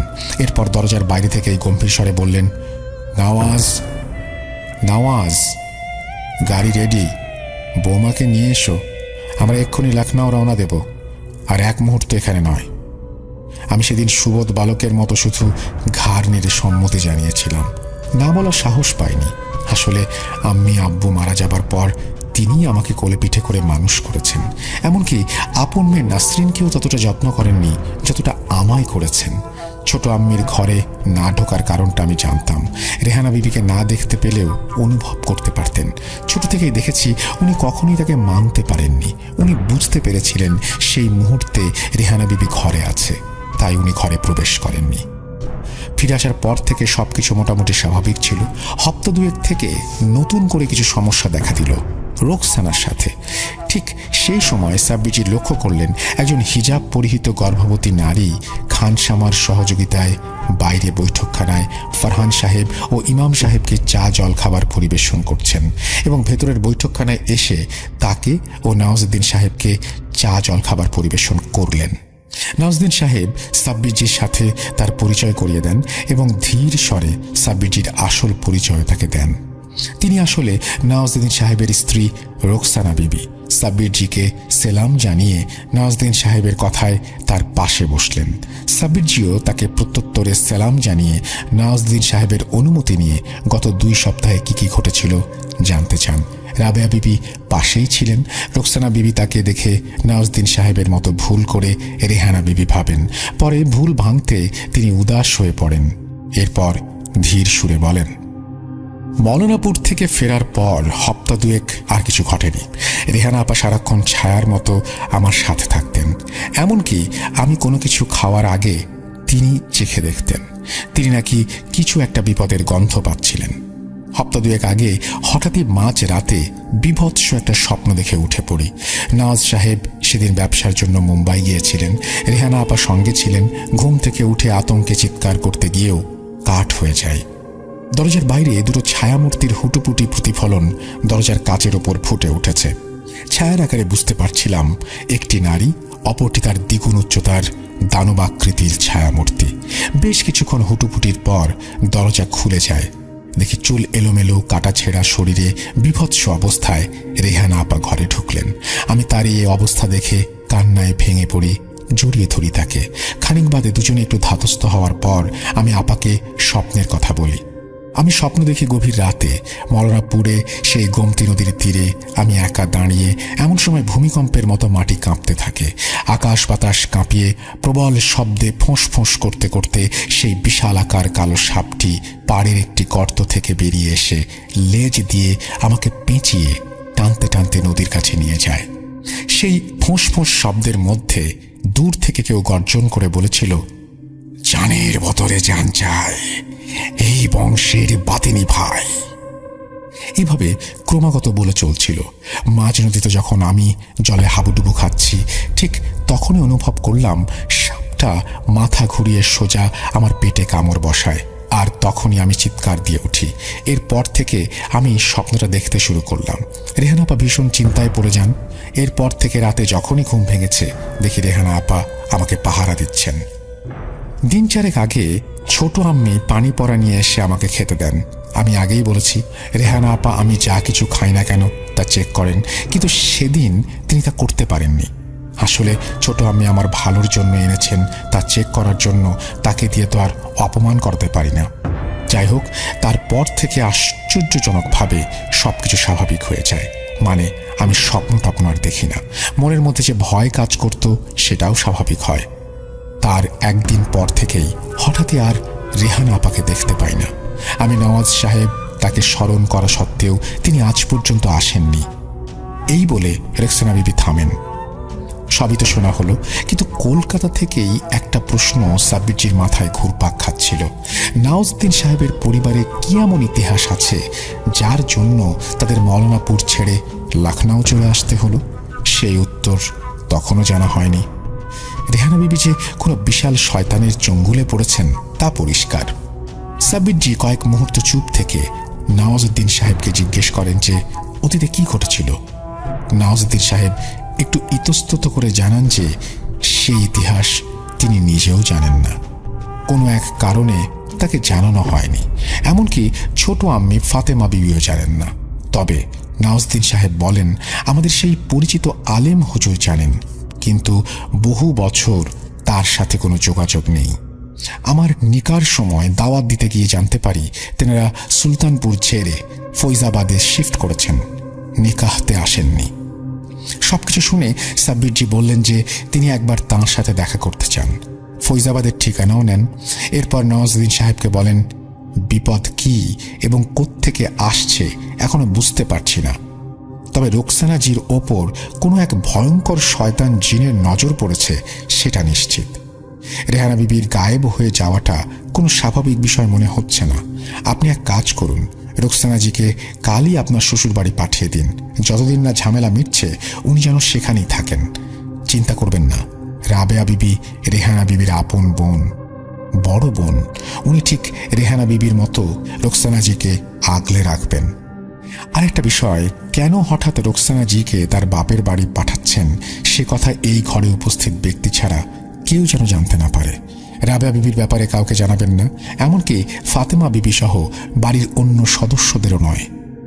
আচ্ছা, এখন উঠছি, কাল ফৈজাবাদে গিয়ে কিছু জানতে পারলে জানাবো। এই বলে সাব্বিরজি উঠে পড়েন। রাবেয়া বিবিকে সমস্ত বিষয় বুঝিয়ে নওয়াজউদ্দিন সাহেবের কাছ থেকে বিদায় নিয়ে ফরহান সাহেব ও ইমাম সাহেবকে সঙ্গে নিয়ে ফিরে আসেন। রাতে জিয়াউদ্দিন সাহেবকে সমস্ত বিষয় খুলে বলেন। সবকিছু শুনে জিয়াউদ্দিন সাহেব সাবধানে পা ফেলতে বলেন। মকরান সম্বন্ধে জানান, এখন পর্যন্ত শুধু এইটুকুই জানতে পেরেছি, মকরান একটি শক্তিশালী সম্প্রদায়ের অন্তর্ভুক্ত জিন। তবে অতীতে কি ঘটেছিল তা তোমাকেই খুঁজে বের করতে হবে। আমি যতক্ষণে খোঁজার চেষ্টা করি কোথায় এই সম্প্রদায়। একবার খুঁজে পেলে এর প্রতিকারের পথও খুঁজে পাওয়া যাবে ইনশাল্লাহ। তুমি রাবেয়া বিবিকে সেখানে রেখে ঠিক করেছ, কাল যাও, তবে সাবধানে, দরকার হলে আমিও হাজির হব। এই বলে জিয়াউদ্দিন সাহেব চলে যান। রাতে নানা চিন্তায় ঘুম আসছিল না। কানের কাছে খালি মনে হচ্ছিল কেউ ফোঁস ফোঁস করে বলছে, জানের বদলে জান চাই, এই বংশের বাতিনি ভাই, জানের বদলে জান চাই। ফৈজাবাদে যাওয়ার পর থেকে সাব্বিরজি কি এমন জানতে পারলেন যার জন্য মন, মস্তিষ্ক, বুদ্ধি সবকিছু তোলপাড় হয়ে গিয়েছিল? জানতে পারবেন ঘটনার পরবর্তী অংশে। পরদিন সকালে যথারীতি নির্দিষ্ট সময়ে নওয়াজউদ্দিন সাহেবের একজন ড্রাইভার গাড়ি নিয়ে হোটেলে হাজির। যথাসময়ে গাড়ি সাব্বিরজিকে নিয়ে ফৈজাবাদের উদ্দেশ্যে রওনা দেয়। ঘণ্টা দুয়েকের পথ। দুপুর সেখানে পৌঁছে নির্দিষ্ট ঠিকানায় গিয়ে খোঁজ নিয়ে দেখেন যে সেই বিশিষ্ট আলেম হুজুর 2 বছর হল স্বাভাবিক বার্ধক্যজনিত কারণে মারা গেছেন। সাব্বিরজি সমস্যায় পড়ে যান। এখন কার কাছে যাওয়া যায়? নওয়াজউদ্দিন সাহেব বলেছিলেন যে ওনাদের বংশে আর তেমন কোনো সদস্য বা বয়স্ক সদস্য বেঁচে নেই যে ওনাদের বংশের অতীত সম্পর্কে স্পষ্ট করে কিছু বলতে পারবে, একমাত্র এই আলেম হুজুর ছাড়া। এখন ইনিও মারা গেছেন। এনার যদি পরিবারে কোনো বয়স্ক সদস্য থাকে হয়তোবা তিনি কিছু বলতে পারবেন। সেই ভেবে উপস্থিত আলেম হুজুরের পরিবারের কাছ থেকে জানতে চান যে তাদের পরিবারে আর কোনো বয়স্ক মানুষ বেঁচে আছেন কিনা। জিজ্ঞেস করে জানতে পারেন আলেম হুজুরের আপন বড় ভাই ফখরুদ্দিন আলী তখনও জীবিত। প্রায় 90 থেকে 92 বছরের একজন আলেম, এখনও সুলতানপুরে থাকেন। সাব্বিরজি ঠিকানা নিয়ে আর বিলম্ব না করে সুলতানপুরের উদ্দেশ্যে রওনা দেন। প্রায় দুপুর গড়িয়ে এসেছে। পথে যাওয়ার সময় ঠিক করেন একবার মৌলানাপুরে নওয়াজউদ্দিন সাহেবের পৈতৃক ভিটেটাও দেখে যাবেন। সেই মতো ড্রাইভারকে বলে রাখেন। মৌলানাপুরে ঢোকার পর সাব্বিরজি অস্বস্তি অনুভব করছিলেন। পকেটের মধ্যে তসবিটা থেকে থেকে গরম হচ্ছিল। বুঝতে পারছিলেন আশেপাশে অদৃশ্য কেউ তার উপরে নজর রাখছে এবং এরকমটাই তিনি আশা করেছিলেন। চুপচাপ আল্লাহর নাম নিয়ে সূরা পড়ে নওয়াজউদ্দিন সাহেবের পৈতৃক বাড়ির সামনে গিয়ে ঠোকেন। ভয়ঙ্কর ইতিহাস যাই থাকুক না কেন, নিরিবিলি প্রকৃতির পরিবেশের মধ্যে সবুজে ঘেরা ফল ফুলের বাগানে ভরা, পাশে নীরবে বয়ে চলা গোমতী নদী, খুব একটা মনোরম পরিবেশ। নদীর পাড় থেকেও তিনি ঘুরে আসেন যেখানে শয়তান পিশাচ ফারুকি দম্পতির ওপর হামলা করেছিল। নদীর পাড়ে গিয়ে সাব্বিরজি এক মনে নদীর দিকে তাকিয়েছিলেন। খানিক বাদে অনুভব করলেন মাটি কাঁপছে। কানের পাশে গোঁ গোঁ শব্দ ভেসে আসছে। পেছনে ঘুরে সরে দাঁড়ানোর সময় পাননি। দেখেন এক বিশাল আকার কালো পাহাড়ের মতো ষাঁড় সবেগে তার দিকে তেড়ে আসছে। শিং প্রায় মেরেই দিচ্ছিল। সাব্বিরজি কোনো রকমে পাশে ছিটকে নিজেকে বাঁচান। বুঝতে পারছিলেন ওটা কোনো সাধারণ ষাঁড় নয়। আকারে প্রায় হাতির সমান উঁচু, চোখ জোড়া যেন আগুনের গোলা। সাব্বিরজি দেখলেন ষাঁড়টি একইভাবে গোঁ গোঁ করতে করতে নদীর জলে নেমে মিলিয়ে গেল। বয়সের সাথে সাথে তার ধৈর্য বেড়েছে বটে, কিন্তু মাঝে মাঝে এক আধটা বার সাব্বিরজি ধৈর্য হারিয়ে ফেলেন। সেদিনও তাই হলো। সাব্বিরজি রাগে কটমট করতে করতে তসবি উঁচিয়ে চেঁচিয়ে ওঠেন, শয়তান, নিকৃষ্ট ইবলিশ, পেছন থেকে হামলা করিস, সাহস থাকে তো সামনে থেকে কর। আর ঠিক সেইখানেই সাব্বিরজি ভুলটা করেন। যাই হোক, এরপর আর যতক্ষণ সেখানে ছিলেন তেমন কিছু ঘটেনি। কেবল থেকে থেকে খালি অদৃশ্য ফোঁস ফোঁস গর্জন ও বিকট হাসির শব্দ ভেসে আসছিল। সাব্বিরজি সেগুলোকেও গুরুত্ব দেননি। সুলতানপুরে ঢুকতে ঢুকতে বিকেল হয়ে যায়। সেখানে পৌঁছে নির্দিষ্ট ঠিকানায় গিয়ে ফখরুদ্দিন আলেমের খোঁজ করেন। এলাকাটা বেশ নিরিবিলি। গলির বাড়িঘর দোর নকশা সেকেলে নবাবী আমলের। প্রায় প্রতিটি বাড়ি বা কোঠা থেকে চুন, সুরকি, ইট বালি খসে পড়ছে। কেমন একটা গা ছমছমে পরিবেশ। অথচ সুলতানপুর মোটামুটি মফস্বল শহর। চারিদিকে জনবহুল হলেও সেই গলিটা কেমন একটু থমথমে। বেশ কয়েক মিনিট হাঁটার পর আসলে কোন বাড়িটা ফখরুদ্দিন আলেমের সেটা তিনি ঠিক বুঝে উঠতে পারছিলেন না। গলিটা একটু সরু, তাই গাড়ি ভেতর পর্যন্ত ঢুকতে পারেনি। কিছুটা এসে সাইড করে দাঁড় করিয়ে ড্রাইভার গাড়ি থেকে বেরিয়ে সুকটান সহযোগে সাব্বিরজির দিকে দেখছিল। আর কয়েক পা এগোনোর পর গলিটা যেখানে বাঁক নেয় তার ঠিক পাশে ভাঙাচোরা চাতাল ঘেরা একটি প্রকাণ্ড বটগাছের নিচে চাতালের ওপর একজন বয়স্ক লোককে সাব্বিরজি বসে থাকতে দেখেন। প্রায় কঙ্কালসার একটি মানুষ, গায়ের রং তামাটে, পরনে কুর্তা পাঞ্জাবির যা অবস্থা দেখে মনে হয় অন্তত মাসখানেক ধোয়া কাচাকুচির মুখ দেখেনি। পাগল গোছেরই মনে হচ্ছিল। সাব্বিরজি পাশ কাটিয়ে বাম দিকের গলিতে ঢুকবেন তার আগেই খুক খুক করে কেশে লোকটা ফ্যাঁস ফ্যাঁসে কণ্ঠস্বরে বলে উঠল, কাউকে খুঁজছেন? কারুর বাড়ি যাবেন? পোশাক আশাক দেখে পাগল মনে হলেও লোকটা যে মোটেও পাগল নয় তা ততক্ষণে পরিষ্কার, এবং বলাই বাহুল্য লোকটার ধারণা শক্তিও প্রখর। সাব্বিরজি বিষয়টাকে স্বাভাবিকভাবেই নেন, যদিও বেশ কিছুক্ষণ ধরে অস্বাভাবিক কিছু একটা অদৃষ্টে ঘটে চলেছে সেটা সাব্বিরজি আঁচ করতে পারছিলেন, কারণ গলিতে ঢোকার পর থেকেই তসবিটা আবারও গরম হতে শুরু করেছে। আগেই বলেছি, সাব্বিরজি জানতেন সেদিন কেউ তার উপরে নজর রাখছে। মৌলানাপুরে যা ঘটেছিল তারপর থেকে সাব্বিরজি একটু সচেতনই ছিলেন। উনি আর দেরি না করে বয়স্ক লোকটিকে ফখরুদ্দিন আলেমের বাড়ি কোনটা জিজ্ঞেস করতেই লোকটা আবারও খুক খুক করে কেসে জবাব দেন, কেন, কি দরকার তার সাথে?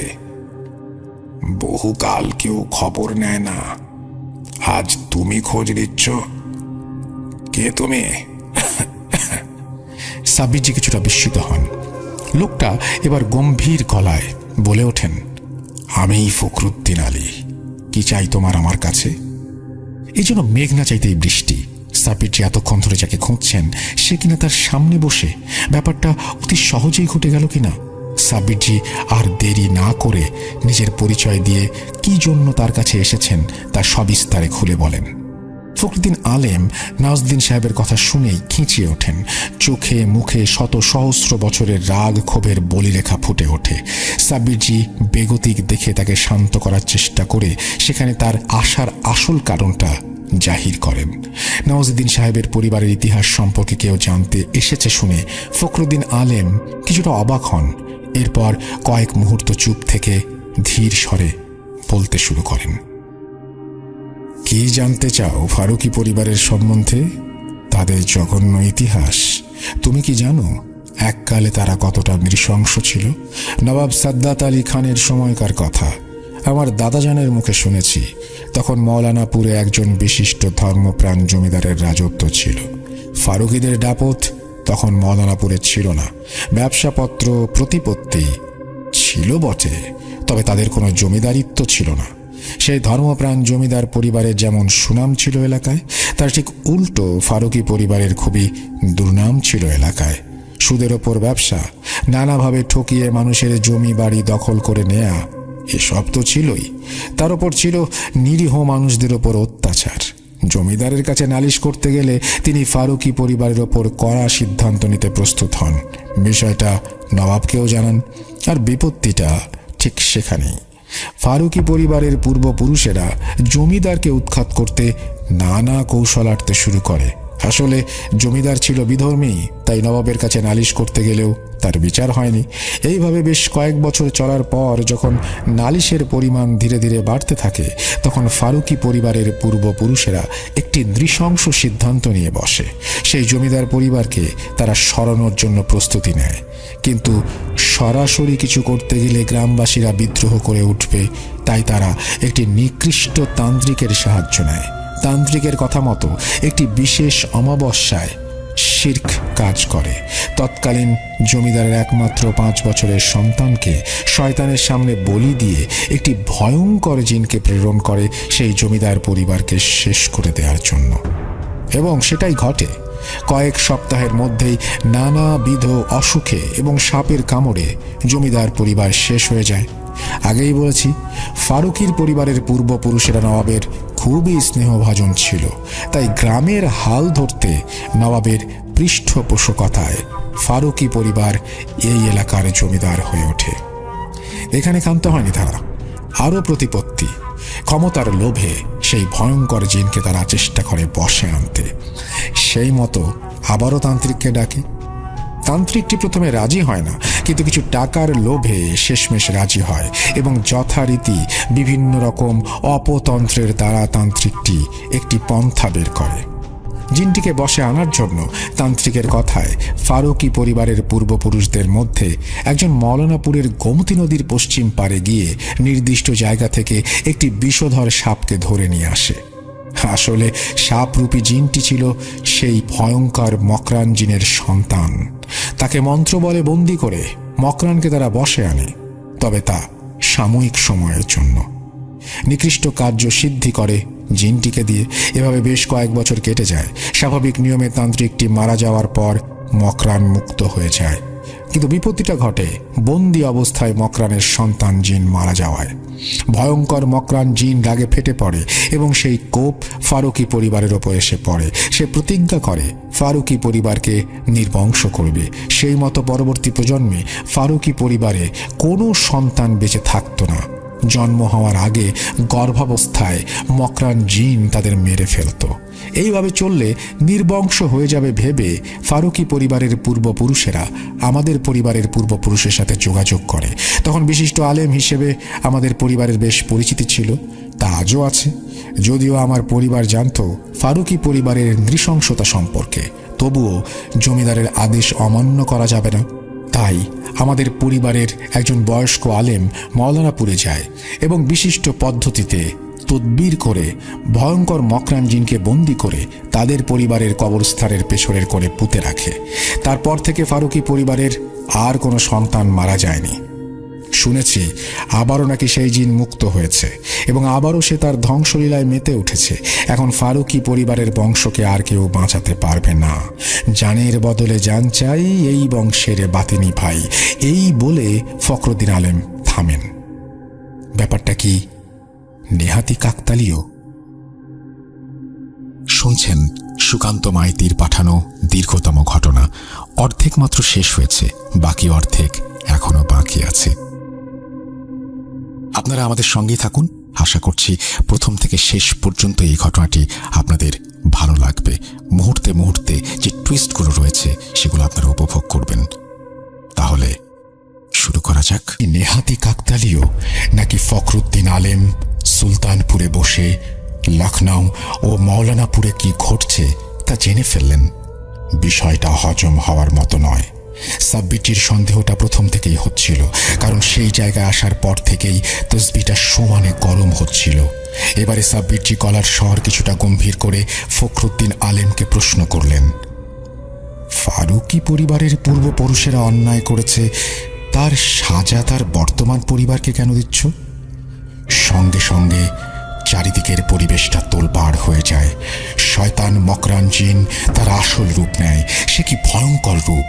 প্রায় একতলা ঘরের সমান উঁচু, বিভৎস কুচকুচে কালো ধোঁয়ার মতো একটি অবয়ব পড়ন্ত বিকেলকে আঁধারে ঢেকে দিয়েছে। চোখের জায়গায় আগুনের গোলা। একটি বিকট কর্কশ ব্যঙ্গাত্মক হাসি দিয়ে মকরান জিন বলে ওঠে, তার কৈফিয়ত কি তোকে দেব? সঙ্গে সঙ্গে সাব্বিরজি সূরা ইয়াসিন পাঠ করে তসবিটা পকেট থেকে বের করে সামনের দিকে ধরতে যাবেন, কিন্তু তার আগেই হঠাৎই শয়তানটা তাকে শূন্যে তুলে আছাড় মারে পাথরের রাস্তার ওপর। আর কিছু মনে নেই, তবে জ্ঞান হারানোর পূর্বে সাব্বিরজি এইটুকুই দেখতে পেয়েছিলেন, তসবিটা টুকরো টুকরো হয়ে ছিঁড়ে ধুলায় ছড়িয়ে পড়ে যায়। রাত্রি তখন ঘন কালো অন্ধকারে আবদ্ধ। অমাবস্যার নিকষ ছায়া ক্রমশ আষ্টে পৃষ্ঠে জড়িয়ে ধরছিল। সাব্বিরজি খেয়াল করলেন তিনি গোমতী নদীর পাড়ে দাঁড়িয়ে, কিন্তু এত রাতে হঠাৎ তিনি সেখানে কি করছেন, আর সেই শয়তানি জিনটাই বা কোথায়? তা বুঝে ওঠার আগেই সাব্বিরজির সামনে একটি বিভৎস দৃশ্য দেখে আতঙ্কে চিৎকার দিয়ে ওঠেন। সাব্বিরজি দেখেন বিভৎস কালো ধোঁয়ার ন্যায় অবয়বটি বিকট হাসি দিয়ে শূন্যে ভেসে ওঠে এবং তার ঠিক পাশেই একজন পরিচিত নারী মূর্তির অবয়ব ধীরে ধীরে স্পষ্ট হয়, যার গলা তখন সেই ভয়ঙ্কর জিনের হাতের মুঠোর মধ্যে। সাব্বিরজি তার আর্তনাদ শুনতে পাচ্ছিলেন, তা ক্রমশ ক্ষীণ হয়ে আসছিল। ধীরে ধীরে তার শরীরটা আগুনের স্ফুলিঙ্গে পরিণত হতে থাকে। সাব্বিরজি স্পষ্ট দেখেন যে রাবেয়া বিবি চোখ দিয়ে যেন রক্তের ধারা বইছে। সাব্বিরজি ঠায় পাথরের মূর্তির মতো দাঁড়িয়ে সেই মর্মান্তিক দৃশ্যটি দেখে যাচ্ছিলেন। ধীরে ধীরে রাবেয়া বিবির চোখ বন্ধ হওয়ার সাথে সাথেই জ্বলন্ত অগ্নিপিণ্ডে পরিণত হয়ে স্ফুলিঙ্গগুলো বাতাসে মিলিয়ে গেল। সঙ্গে সঙ্গে আবারও আকাশ বাতাস কাঁপিয়ে অবয়বটি একটা বিদ্রুপের হাসি দিয়ে ওঠে। এর ফলে চারিপাশের পরিবেশটা যেন কেঁপে উঠল। সাব্বিরজি আর সহ্য করতে না পেরে আল্লাহর নাম নিয়ে চিৎকার করে চোখ বন্ধ করে কান্নায় ভেঙে পড়েন। রাবেয়া বিবিকে রক্ষা করতে পারেননি বলে তিনি নিজেকে ক্ষমা করতে পারছিলেন না। ঠিক সেই সময় ঠান্ডা হাওয়ায় তার শরীরটা কেমন শিরশিরিয়ে ওঠে। চোখ খুলতেই শির দ্বারা দিয়ে যেন বরফের স্রোত বয়ে গেল। আতঙ্কে প্রায় জমে যান। কি বলবেন, কি করবেন কিছুই বুঝে উঠতে পারছিলেন না। এও কি সম্ভব? সাব্বিরজি দেখেন ভোপালের খেরো গ্রামের কাছের জঙ্গলের সেই চীনেদের গ্রামের কারুকার্য নকশা করা আশ্চর্য দরজাটা খুলে গেছে এবং তার ভেতর থেকে পরিচিত তীব্র নীল আলোক রশ্মি সহ কনকনে ঠান্ডা হাওয়া এসে গায়ের ওপর পড়ছে। এসব কি হচ্ছে তার সাথে? ঠিক সেই সময় ভেতর থেকে একটা গম্ভীর ভারী কণ্ঠস্বর সাব্বিরজিকে ডেকে ওঠে, সাব্বির, ভেতরে এসো। উত্তেজনার বশে মাথার শিরা উপশিরাগুলো এবার বোধহয় ফেটে যাবে। সাব্বিরজি আর সহ্য করতে পারছিলেন না। ঠিক সেই সময় হাতের ওপর একটা ঠান্ডা স্পর্শ অনুভব করে চমকে উঠে চোখ খুলে দেখেন তিনি হসপিটালের বেডে শুয়ে, পাশে জিয়াউদ্দিন সাহেব দাঁড়িয়ে। এসব কি হচ্ছে? কিছু জিজ্ঞেস করার আগেই জিয়াউদ্দিন সাহেব তাকে শান্ত হতে বলেন, জানান যে তিনি সব কিছু জানাবেন। তার আগে পেশেন্টের জ্ঞান ফিরেছে দেখে পাশে কর্মরত নার্স বাইরে প্রতীক্ষারত ইমাম সাহেব ফারহান সাহেবকে খবর দেন। বলাই বাহুল্য সে জিয়াউদ্দিন সাহেবকে দেখেনি এবং না দেখাটাই স্বাভাবিক। জ্ঞান ফিরেছে খবর শুনে ফারহান সাহেব এবং ইমাম সাহেব কেবিনের ভেতরে প্রবেশ করেন। ফারহান সাহেব জানান নওয়াজউদ্দিন সাহেব একটি মিটিং অ্যাটেন্ড করছেন, সেটা সেরেই তিনি আসবেন। সাব্বিরজি হতবাক হয়ে তাকাচ্ছিলেন। তিনি যে 3 দিন ধরে হসপিটালে ভর্তি তা বিশ্বাসই করতে পারছিলেন না।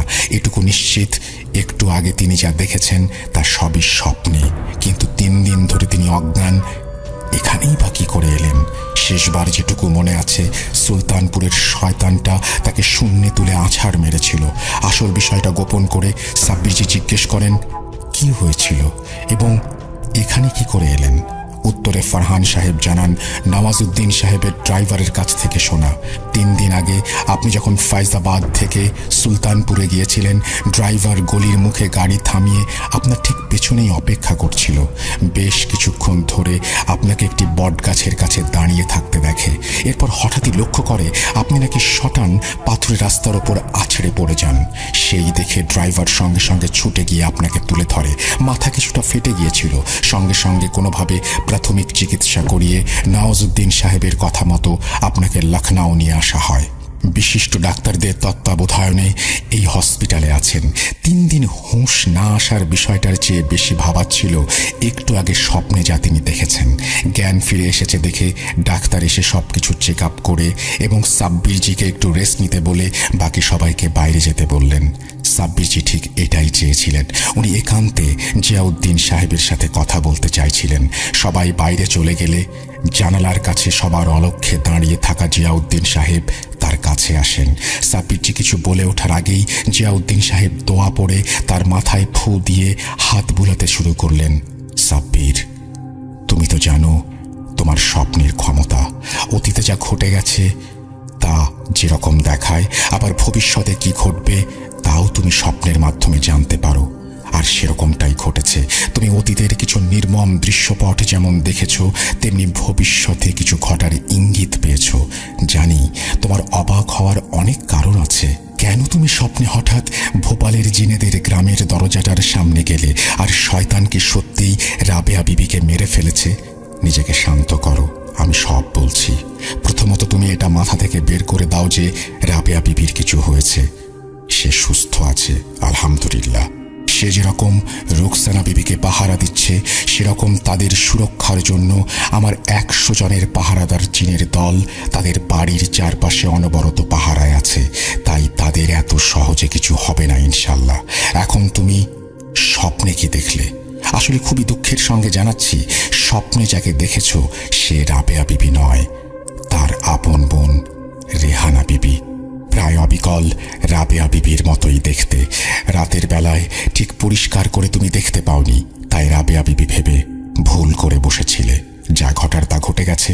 শেষবার রাবেয়া বিবির সাথে দেখা করার পর রেহানা বিবি রাতে যখন রোকসানাকে পাহারা দিচ্ছিল, ঠিক তখনই শয়তানটা রেহানা বিবিকে আক্রমণ করে। শয়তান মকরান জিনের কাছে রেহানা বিবির ক্ষমতা অতি নগণ্য ছিল, তাই চেষ্টা করেও নিজেকে রক্ষা করতে পারেনি। শয়তানটার হাতে তার তার ইন্তেকাল হয়। এই শয়তান মকরান সম্পর্কে খোঁজ করতে করতে গতকালই বিষয়টা জেনেছি, তবে এখনো রাবেয়া বিবিকে জানাইনি। আগে এই সমস্যার সমাধান হোক, তারপরে ওকে জানাবো।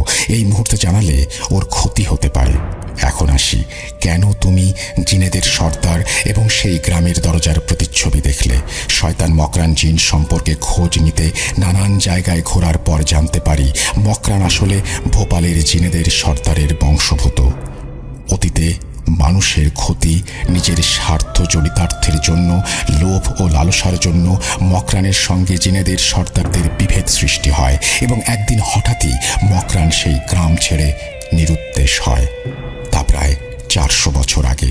সেই থেকে শয়তানটা নানা জায়গায় ঘোরাঘুরি করত এবং পরবর্তীতে নওয়াজউদ্দিন সাহেবের পূর্বপুরুষদের লালসার চক্রের সামিল হয়। তবে আলেম হুজুরের পূর্বপুরুষেরা শয়তানটাকে ফারুকি সাহেবদের কবরস্থানে বন্দি করে পুঁতে রাখলেও এত বছর পর কি করে সে আবার মুক্ত হলো, এই বিষয়টা এখন ভাবাচ্ছে। আমি তার খোঁজ নিচ্ছি এবং এখন এই শয়তানটাকে শেষ করার উপায় কেবল জিনেদের সর্দাররাই বলতে পারবেন। যেহেতু তার বংশধর, তাই তার কাছেই এর সমাধান আছে। সেজন্যই তুমি স্বপ্নে জিনেদের গ্রাম দেখেছ। হাতে বেশি সময় নেই। সামনের অমাবস্যার মধ্যে এই শয়তানকে শেষ করতে না পারলে ফারুকি পরিবারের ওপরে কাল নেমে আসবে। জানি সেই মায়াবী নারীর স্মৃতি এবং মনমোহিনীর সুবাস তোমাকে আরো বিচলিত করছে। নিজের মনকে শক্ত করো। আগেই বলেছি তোমাকে, সে জিনেদের সর্দারের মেয়ে, তাই সেদিকে নজর না দেওয়াই উচিত। তোমাকে আবারও সেই গ্রামে যেতে হবে এবং আগের মতোই বিশিষ্ট আতর গোলাপের গোছা আশ্চর্য দরজার চৌখাটের ওপর রেখে বিশেষ সূরা পাঠ করে সেলাম দিতে হবে। ধৈর্য হারাবে না। জিনেদের সর্দার এসে তোমাকে যা দেবেন এবং যেভাবে বলবেন আমি ঠিক সেভাবেই এগোতে বলবো তোমাকে। আমাদের ঠিক সেভাবেই এগোতে হবে, এছাড়া আর কিছু করার নেই। তুমি সকালে রওনা দাও। আর তসবিটা ছিঁড়ে যাওয়ার কারণটা নিশ্চয়ই এতক্ষণে বুঝতে পেরেছ। শয়তানটা নিকৃষ্ট হলেও সে জিনেদের সর্দারের বংশধর, তাই সে পেরেছিল ছিঁড়তে। যাই হোক, আমি তোমাকে আরও শক্তিশালী একটি তসবি দিচ্ছি, এটাকে হাতছাড়া করো না। এই বলে জিয়াউদ্দিন সাহেব থামেন।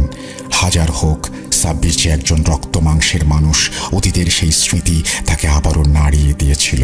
আবারও জিনেদের গ্রামের সেই স্মৃতি তার সামনে ভেসে ওঠে। সেই মায়াবী নারীর মোহিনী রূপের প্রতিচ্ছবি যেন চোখের সামনে ভাসতে থাকে। সাব্বিরজি সুস্থ স্বাভাবিক হয়ে ওঠার পর তিনি হসপিটাল থেকে তাকে ছুটি দিয়ে দেয়া হয়। হসপিটাল থেকে ফিরে সাব্বিরজি নওয়াজউদ্দিন সাহেবের বাড়িতে যান। তাকে সতর্ক থাকতে বলে একটি বিশেষ জরুরি দরকারে ভোপাল যাচ্ছেন বলে বিদায় নেন। তবে যাওয়ার আগে জিয়াউদ্দিন সাহেবের সহায়তায় আরও 100 জিনের দল পাহারায় বসান এবং পরিবারের সবার শরীর বন্ধ করে চলে আসেন। সাব্বিরজি সেদিনই দুপুরের ফ্লাইট ধরে ভোপাল রওনা দেন। যথারীতি ঘণ্টা খানেকের মধ্যে ফ্লাইট ভোপালে ল্যান্ড করে। চেক আউট করে বাইরে এসে দেখেন সাইফ খান আগে থেকেই ওনার জন্য অপেক্ষা করছে। আচ্ছা, সাইফ খানকে তো আপনারা চেনেন, ওই যে ভোপালে থাকার সময় সাব্বিরজির একমাত্র সহধর্মী বন্ধু, যে কিনা সাব্বিরজিকে বারবার বারণ করেছিল জিনেদের গ্রামে সেই ভয়ঙ্কর জঙ্গলে যেতে না। এমনকি মধ্যযুগের শিল্পকলায় ভূষিত একটি অসম্ভব সুন্দর দরজা, যার চৌকাঠের কারুকার্য দেখলে যে কেউ বিমোহিত হবেই, সেটা খুলতে মানা করেছিল। যাক, সেসব কথা।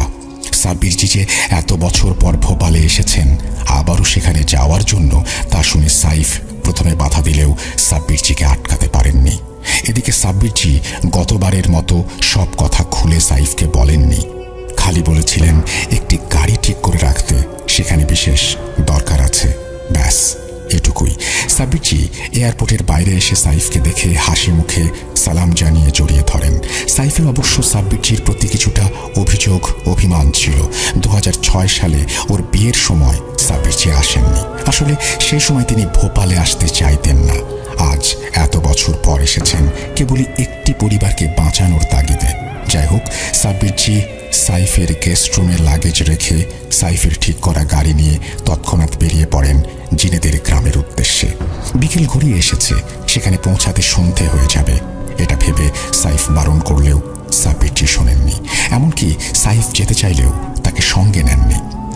ভোপালের ভোল এখন অনেকটাই বদলে গেছে।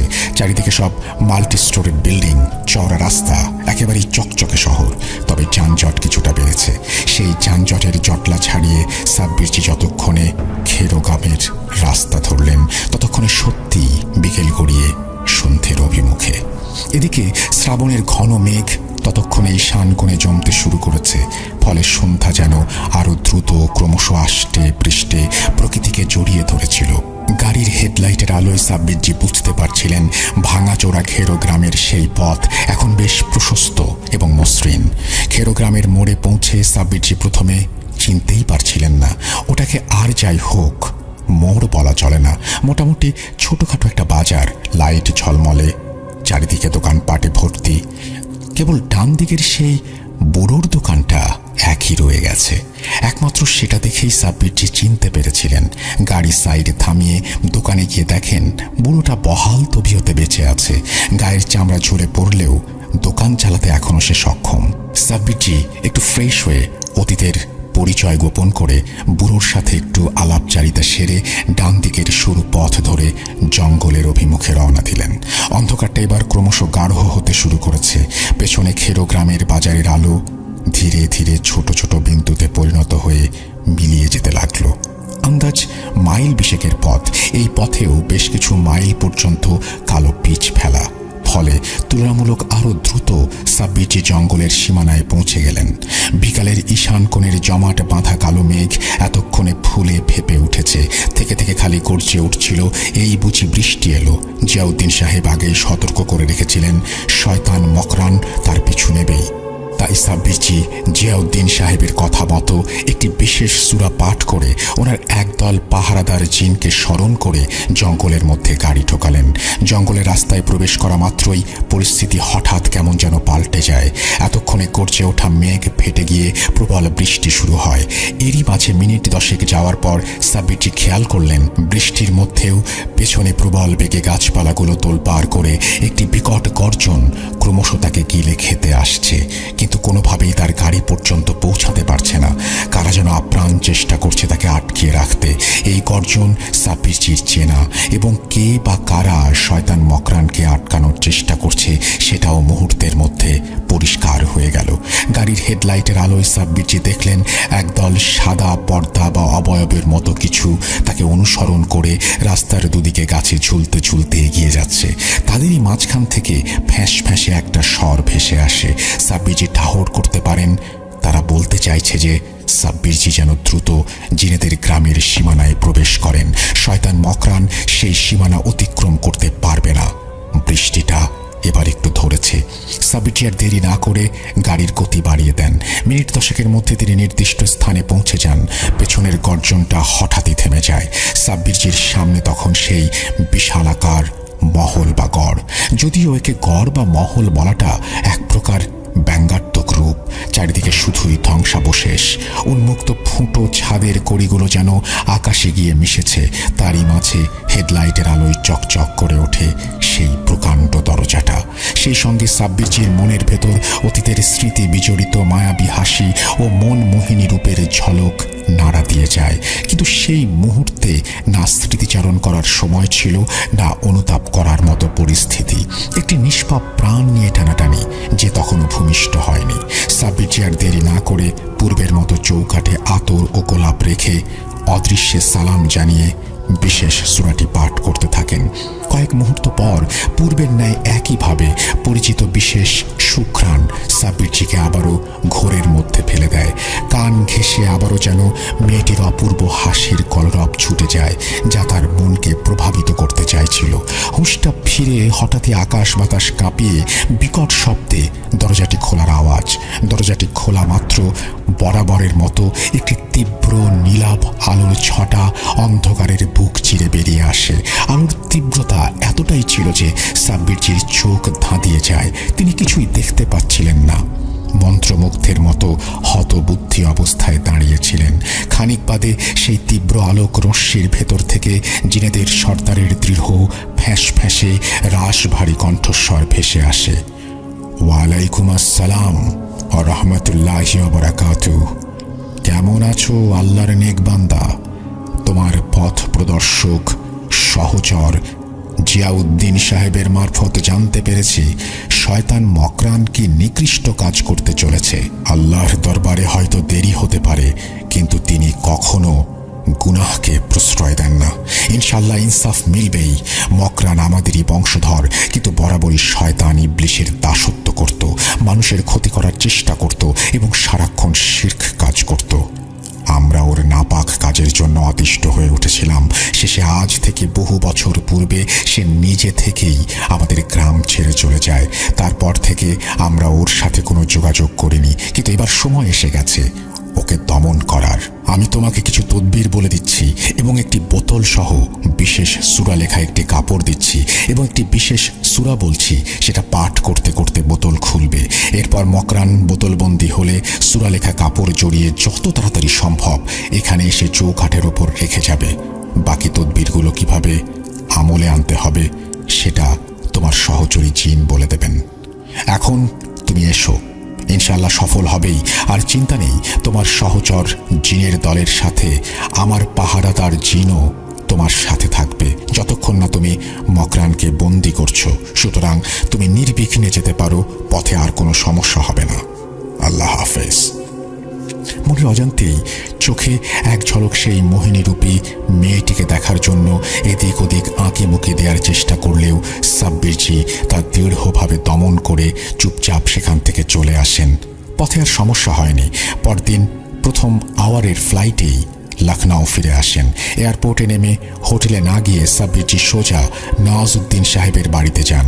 সেখানে পৌঁছে গেটের ভেতর প্রবেশ করতেই তিনি চমকে ওঠেন। পকেটের তসবিটা হঠাৎই গরম হয়ে ওঠে। সাব্বিরজি দেখেন সমগ্র বাড়ি তোলপাড় করা নওয়াজউদ্দিন সাহেব বিষণ্ণভাবে বাইরে বৈঠকখানায় বসে আছেন। সাব্বিরজি তার কাছে গিয়ে কি হয়েছে জিজ্ঞেস করতে যাবেন, তার আগেই একটি অদ্ভুত কাণ্ড ঘটে যায়। দোতলার অন্দর মহল থেকে একটি ভারী নারী কণ্ঠস্বরে অকথ্য ভাষায় গালিগালাজ সাব্বিরজিকে উদ্দেশ্য করে ছুটে আসতে থাকে। কেউ চাইছে না সাব্বিরজি সেখানে থাকুক। বিষণ্ণতা কাটিয়ে হতবাক হয়ে নওয়াজউদ্দিন সাহেবও সেদিকে তাকান। কয়েক মুহূর্ত পর লজ্জিত হয়ে সাব্বিরজির কাছে ক্ষমা চেয়ে পাশের একটি সোফায় বসতে বলে এক এক করে যাবৎ কি ঘটেছে তা বলতে শুরু করেন। আপনি চলে যাওয়ার পর রোকসানার ফোন আসে। ওর শরীরটা তেমন ঠিক লাগছিল না বলে আমি সেখানে যাই। রাতে আর ফিরিনি। সকালে ফিরে দেখি এই কাণ্ড। সারা বাড়ি লণ্ডভণ্ড, চারিদিকে ময়লা আবর্জনা ছড়ানো। খানসামারা ভীত সন্ত্রস্ত অবস্থায় যে যার মতো প্রাণ নিয়ে পালিয়েছে। দুই একজন বিশ্বস্ত যারা ছিল তারা কোনো রকমে সিকিউরিটির ঘরে গিয়ে আশ্রয় নিয়েছে। এত কিছুর মাঝেই ছোট আম্মি কোথায় জিজ্ঞেস করতে আসল কারণটা জানতে পারি। একজন বিশ্বস্ত খানসামা জানায় রাত প্রায় 11:15 নাগাদ হঠাৎই ছোট আম্মির ঘর থেকে বিকট চিৎকার ভেসে আসে। সবাই ছুটে গিয়ে সেখানে গিয়ে দেখে দরজাটা ভেতর থেকে বন্ধ, বাইরে থেকে কোনো মতেই খোলা যাচ্ছিল না। খানিক বাদে দরজা আপনা থেকেই খুলে যায়। ভেতর ঢুকেই সবাই আতঙ্কে শিউরে ওঠে। দেখে ছোট আম্মি খাটের ওপর বসে ফোঁস ফোঁস করছে।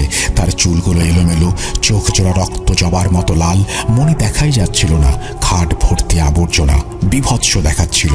আর সেই রূপ দেখে সবাই আতঙ্কে যে যার মতো ছুটে পালাতে যাবে, ঠিক সেই সময় বাড়ির সমস্ত আসবাবপত্র শূন্যে আকাশে ভেসে ওঠে ধপধপ করে, তারপর নিচে পড়ে চুরমার হয়ে যায়। সেই সঙ্গে বৈঠকখানার খোলা ছাদ থেকে নাকি ময়লা আবর্জনা ছুটে আসতে থাকে ঘরের ভেতর। অতি প্রাকৃতিক সেই দৃশ্য দেখে কয়েকজন খানসামা দারোয়ান সেই রাতেই প্রাণ নিয়ে পালায়। যে দুই একজন বিশ্বস্ত বয়স্ক পুরনো খানসামা ছিল তারা কোনো রকমে সিকিউরিটির ঘরে গিয়ে আশ্রয় নেয়। তাদের কথা শুনে তাড়াতাড়ি দোতলায় গিয়ে দেখি দরজা আবারও বন্ধ। ধাক্কাধাক্কির পরেও কোনো মতেই ছোট আম্মি দরজা খুলছিলেন না। শেষে হতাশ হয়ে এখানে এসে বসেছি। আর কিছুক্ষণ পরে আপনি এলেন। কিন্তু একটা বিষয় এখনো বুঝতে পারলাম না, অন্দরমহলের জানালা বন্ধ। তবে কি করে ছোট আম্মি বুঝলেন যে আপনি এসেছেন? এবং আপনাকে এরকম করে গালিগালাজের কোনো কারণ খুঁজে পাচ্ছি না। সাব্বিরজি, আপনি কিছু একটা করুন।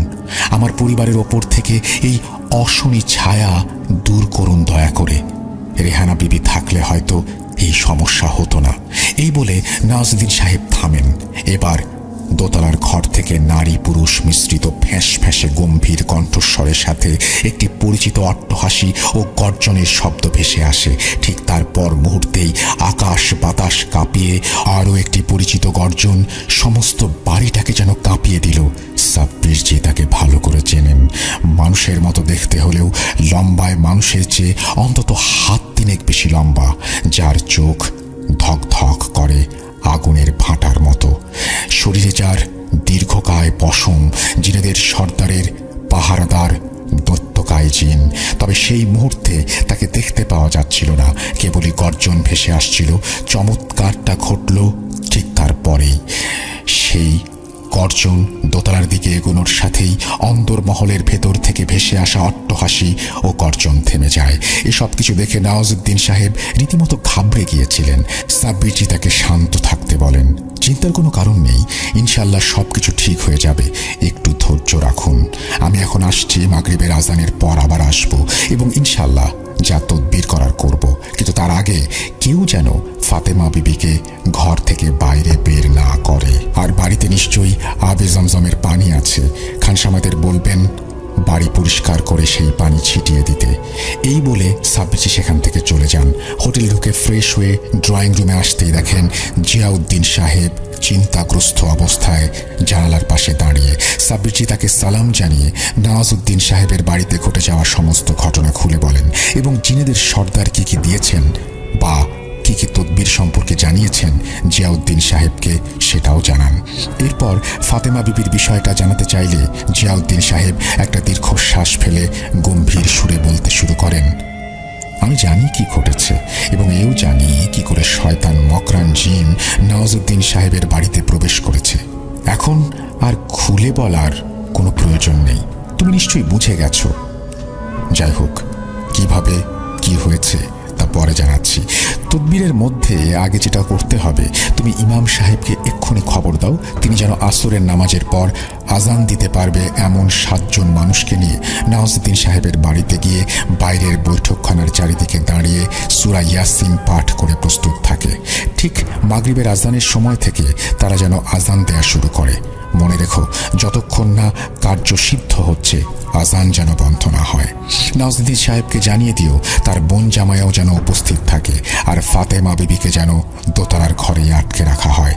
চিন্তা নেই, আজমগড়ে আমি আরও 100 জিনের দল পাহারার জন্য প্রস্তুত করেছি, যাতে ওখানে কিছু না ঘটে। তুমি মাগরিবের পর সেখানে গিয়ে প্রথমে সমগ্র বাড়ির ভেতর একটি বিশেষ আতর ছড়াবে। তারপর বৈঠকখানার ঠিক মাঝখানে এসে সূরা ফালাক আর নাস পড়ে একটি গণ্ডি কেটে তার মধ্যে নওয়াজউদ্দিন সাহেব এবং তার ছোট বোন জামাইকে ভেতরে দাঁড়াতে বলবে। এরপর জিনেদের সর্দারের দেয়া বিশেষ বোতল ও সুলেখা কাপড়টি প্রস্তুত করবে এবং সর্দারের শেখানো সেই বিশেষ সূরাটি পাঠ করতে থাকবে। ওহ, একটা কথা বলতে ভুলে গেছি, বোতলের মধ্যে ফাতেমা বিবির কাপড়ের এক টুকরো অংশ রেখে দিও কিন্তু। ব্যাস, আল্লাহর নাম করে কাজটা শেষ করতে পারলেই শয়তানটা বন্দী হবে ইনশাল্লাহ। আর কিছু গড়বড় হতে গেলে আমি আছি, ইনশাল্লাহ শয়তান মকরানকে আমরা বন্দী করতে পারবই। এই বলে জিয়াউদ্দিন সাহেব চলে যাওয়ার পর সাব্বিরজি ইমাম সাহেবকে ফোন করে সমস্ত বিষয়টা বুঝিয়ে দেন। উত্তরে ইমাম সাহেব জানান যে ইনশাল্লাহ আসরের নামাজের পর উনি এবং ওনার দলবল নওয়াজউদ্দিন সাহেবের বাড়িতে পৌঁছে যাবেন। ইমাম সাহেবের ফোনটা কাটার পরেই সাব্বিরজি নওয়াজউদ্দিন সাহেবকে ফোন দেন এবং ইমাম সাহেব যে তার বাড়িতে যাচ্ছেন এবং কি কি করতে হবে তা সবকিছু বুঝিয়ে বলেন। নির্দিষ্ট সময়ে মাগরিবের আজানের পর সাব্বিরজি যতক্ষণে নওয়াজউদ্দিন সাহেবের বাড়িতে পৌঁছালেন ততক্ষণে সন্ধ্যা লখনউয়ের ঝিলমিলে আলোয় ডুবে মুশকুল হয়ে গেছে। গেটের ভেতর প্রবেশ করতেই দেখেন ইমাম সাহেব যথারীতি তার 7 জন সঙ্গীকে নিয়ে সাব্বিরজির কথা মতো বৈঠকখানার চারিদিকে পশ্চিম দিকে মুখ করে দাঁড়িয়ে সূরা পাঠ করে যাচ্ছেন। দেখলেন ফারহান সাহেবও এসেছেন। তা নিয়ে অবশ্য সাব্বিরজি একটু উদ্বিগ্ন ছিলেন, কারণ এরকম একটি ভয়ঙ্কর জিনকে বন্দী করার সময় নানা ঘটনা ঘটতে পারে, ফারহান সাহেব খামোখা বিপদের মধ্যে পড়তে পারেন। কিন্তু ফারহান সাহেব জানান, ইমাম সাহেব বলল আজই সেই শয়তান জিনকে আপনি বন্দী করবেন। ঘটনার শুরু থেকেই আপনার সঙ্গে আছি, তাই শেষটা দেখতে মানা করবেন না। সমস্যা নেই, আমি ঠিক নিজেকে সুরক্ষিত রাখতে পারবো। সাব্বিরজি আর কথা বাড়াননি। তাকে বৈঠকখানায় ঢুকতে দেখে নওয়াজউদ্দিন সাহেব এগিয়ে আসেন। সাব্বিরজি দেখলেন তার বোন জামাইও এসেছে। তারা বেশ অসন্তুষ্ট এবং বিরক্তির দৃষ্টিতে সাব্বিরজির দিকে তাকিয়েছিল। সাব্বিরজির কথা মতো তাদের আম্মিকে তখনও আটকে রাখা হয়েছিল। বিরক্তির কারণটা তাই স্পষ্ট।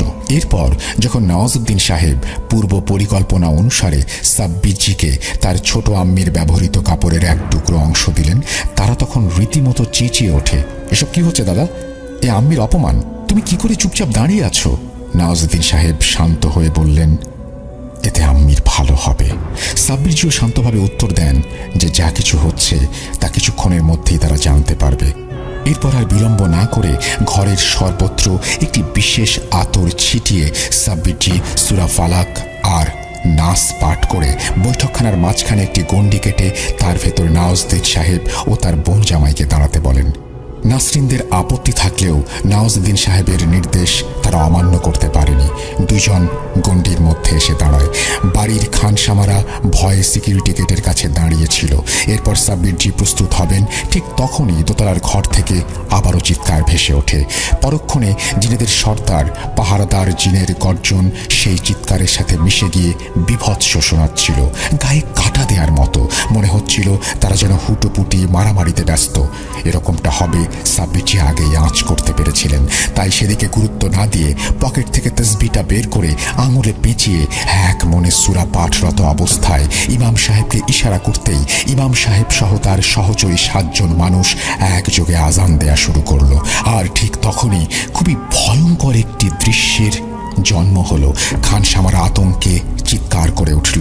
সাব্বিরজি জানতেন মকরান কোনো সাধারণ জিন নয়, সে খুবই শক্তিশালী একটি শয়তান জিন। তাই সে তার খেলা দেখাবেই, এটাই স্বাভাবিক। আজানের আওয়াজ তীব্র হওয়ার সাথে সাথেই অদৃশ্যে অন্ধকার আকাশ থেকে ময়লা আবর্জনা ছুটে এসে সেই দিকে বৈঠকখানার দিকে পড়তে লাগলো। সাব্বিরজি সূরা পড়া অব্যাহত রেখে খানসামাদের ইশারায় বলেন যেন দ্রুত সবকিছু পরিষ্কার করে তারা।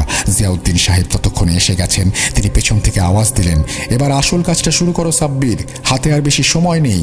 সেই মতো সাব্বিরজি ব্যাগের ভেতর থেকে সেই বিশেষ বোতল ও সূরা লেখা কাপড়টি বের করে গণ্ডির ভেতর রেখে জিনেদের সর্দারদের শেখানো বিশেষ সূরাটি পাঠ করতে শুরু করলেন। আর ঠিক তারপরেই এক অভাবনীয় ঘটনা ঘটে যায়। সবাই হতবাক হয়ে দেখে দোতলার অন্দর মহলে চিৎকার হুটোপুটি ক্রমশ বাড়ছে।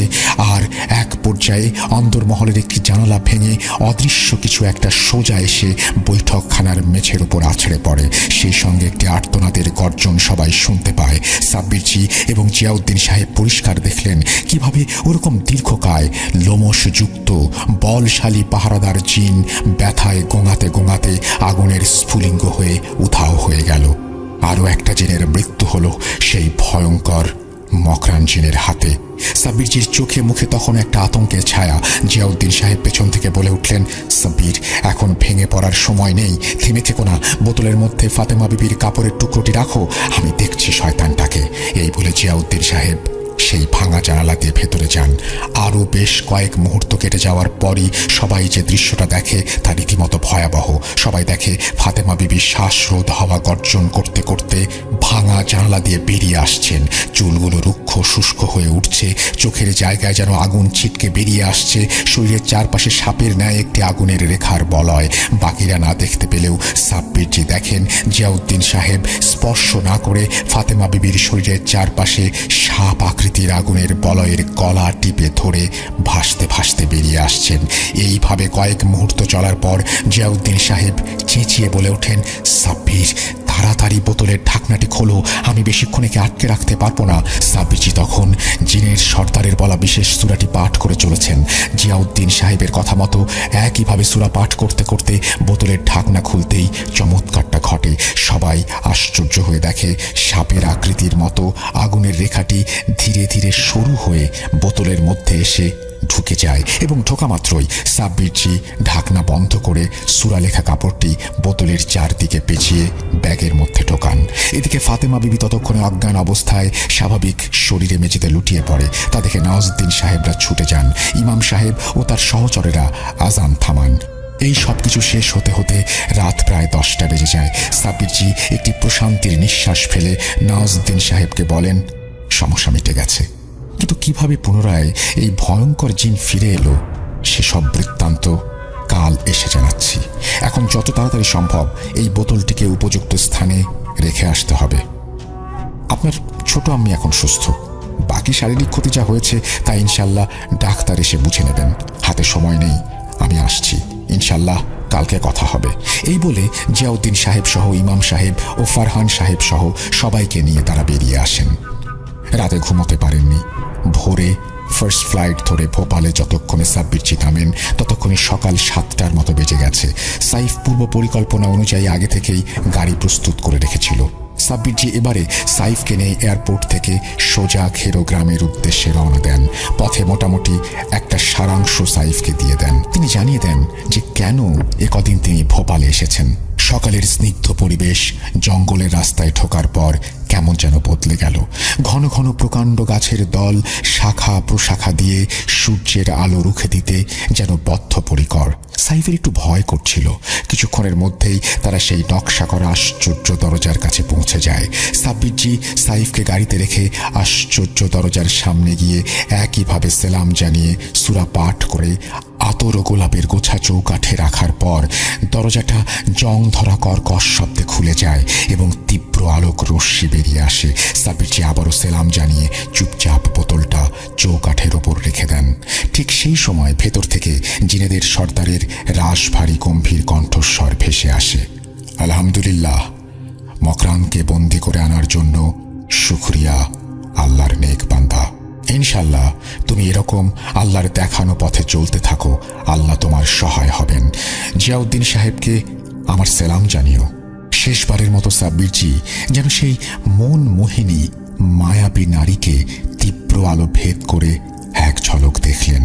তার অপরূপ হাসির লাবণ্য যেন সেই আলোক রশ্মিকেও ফিকে করে দিয়েছিল। সাব্বিরজি কিছু বলতে পারেন না, চুপচাপ মাথা নিচু করে ফিরে আসেন। ইচ্ছে থাকলেও আর পেছন ফিরে দেখেননি। দরজাটা আবারও একইভাবে বন্ধ হয়ে যায়।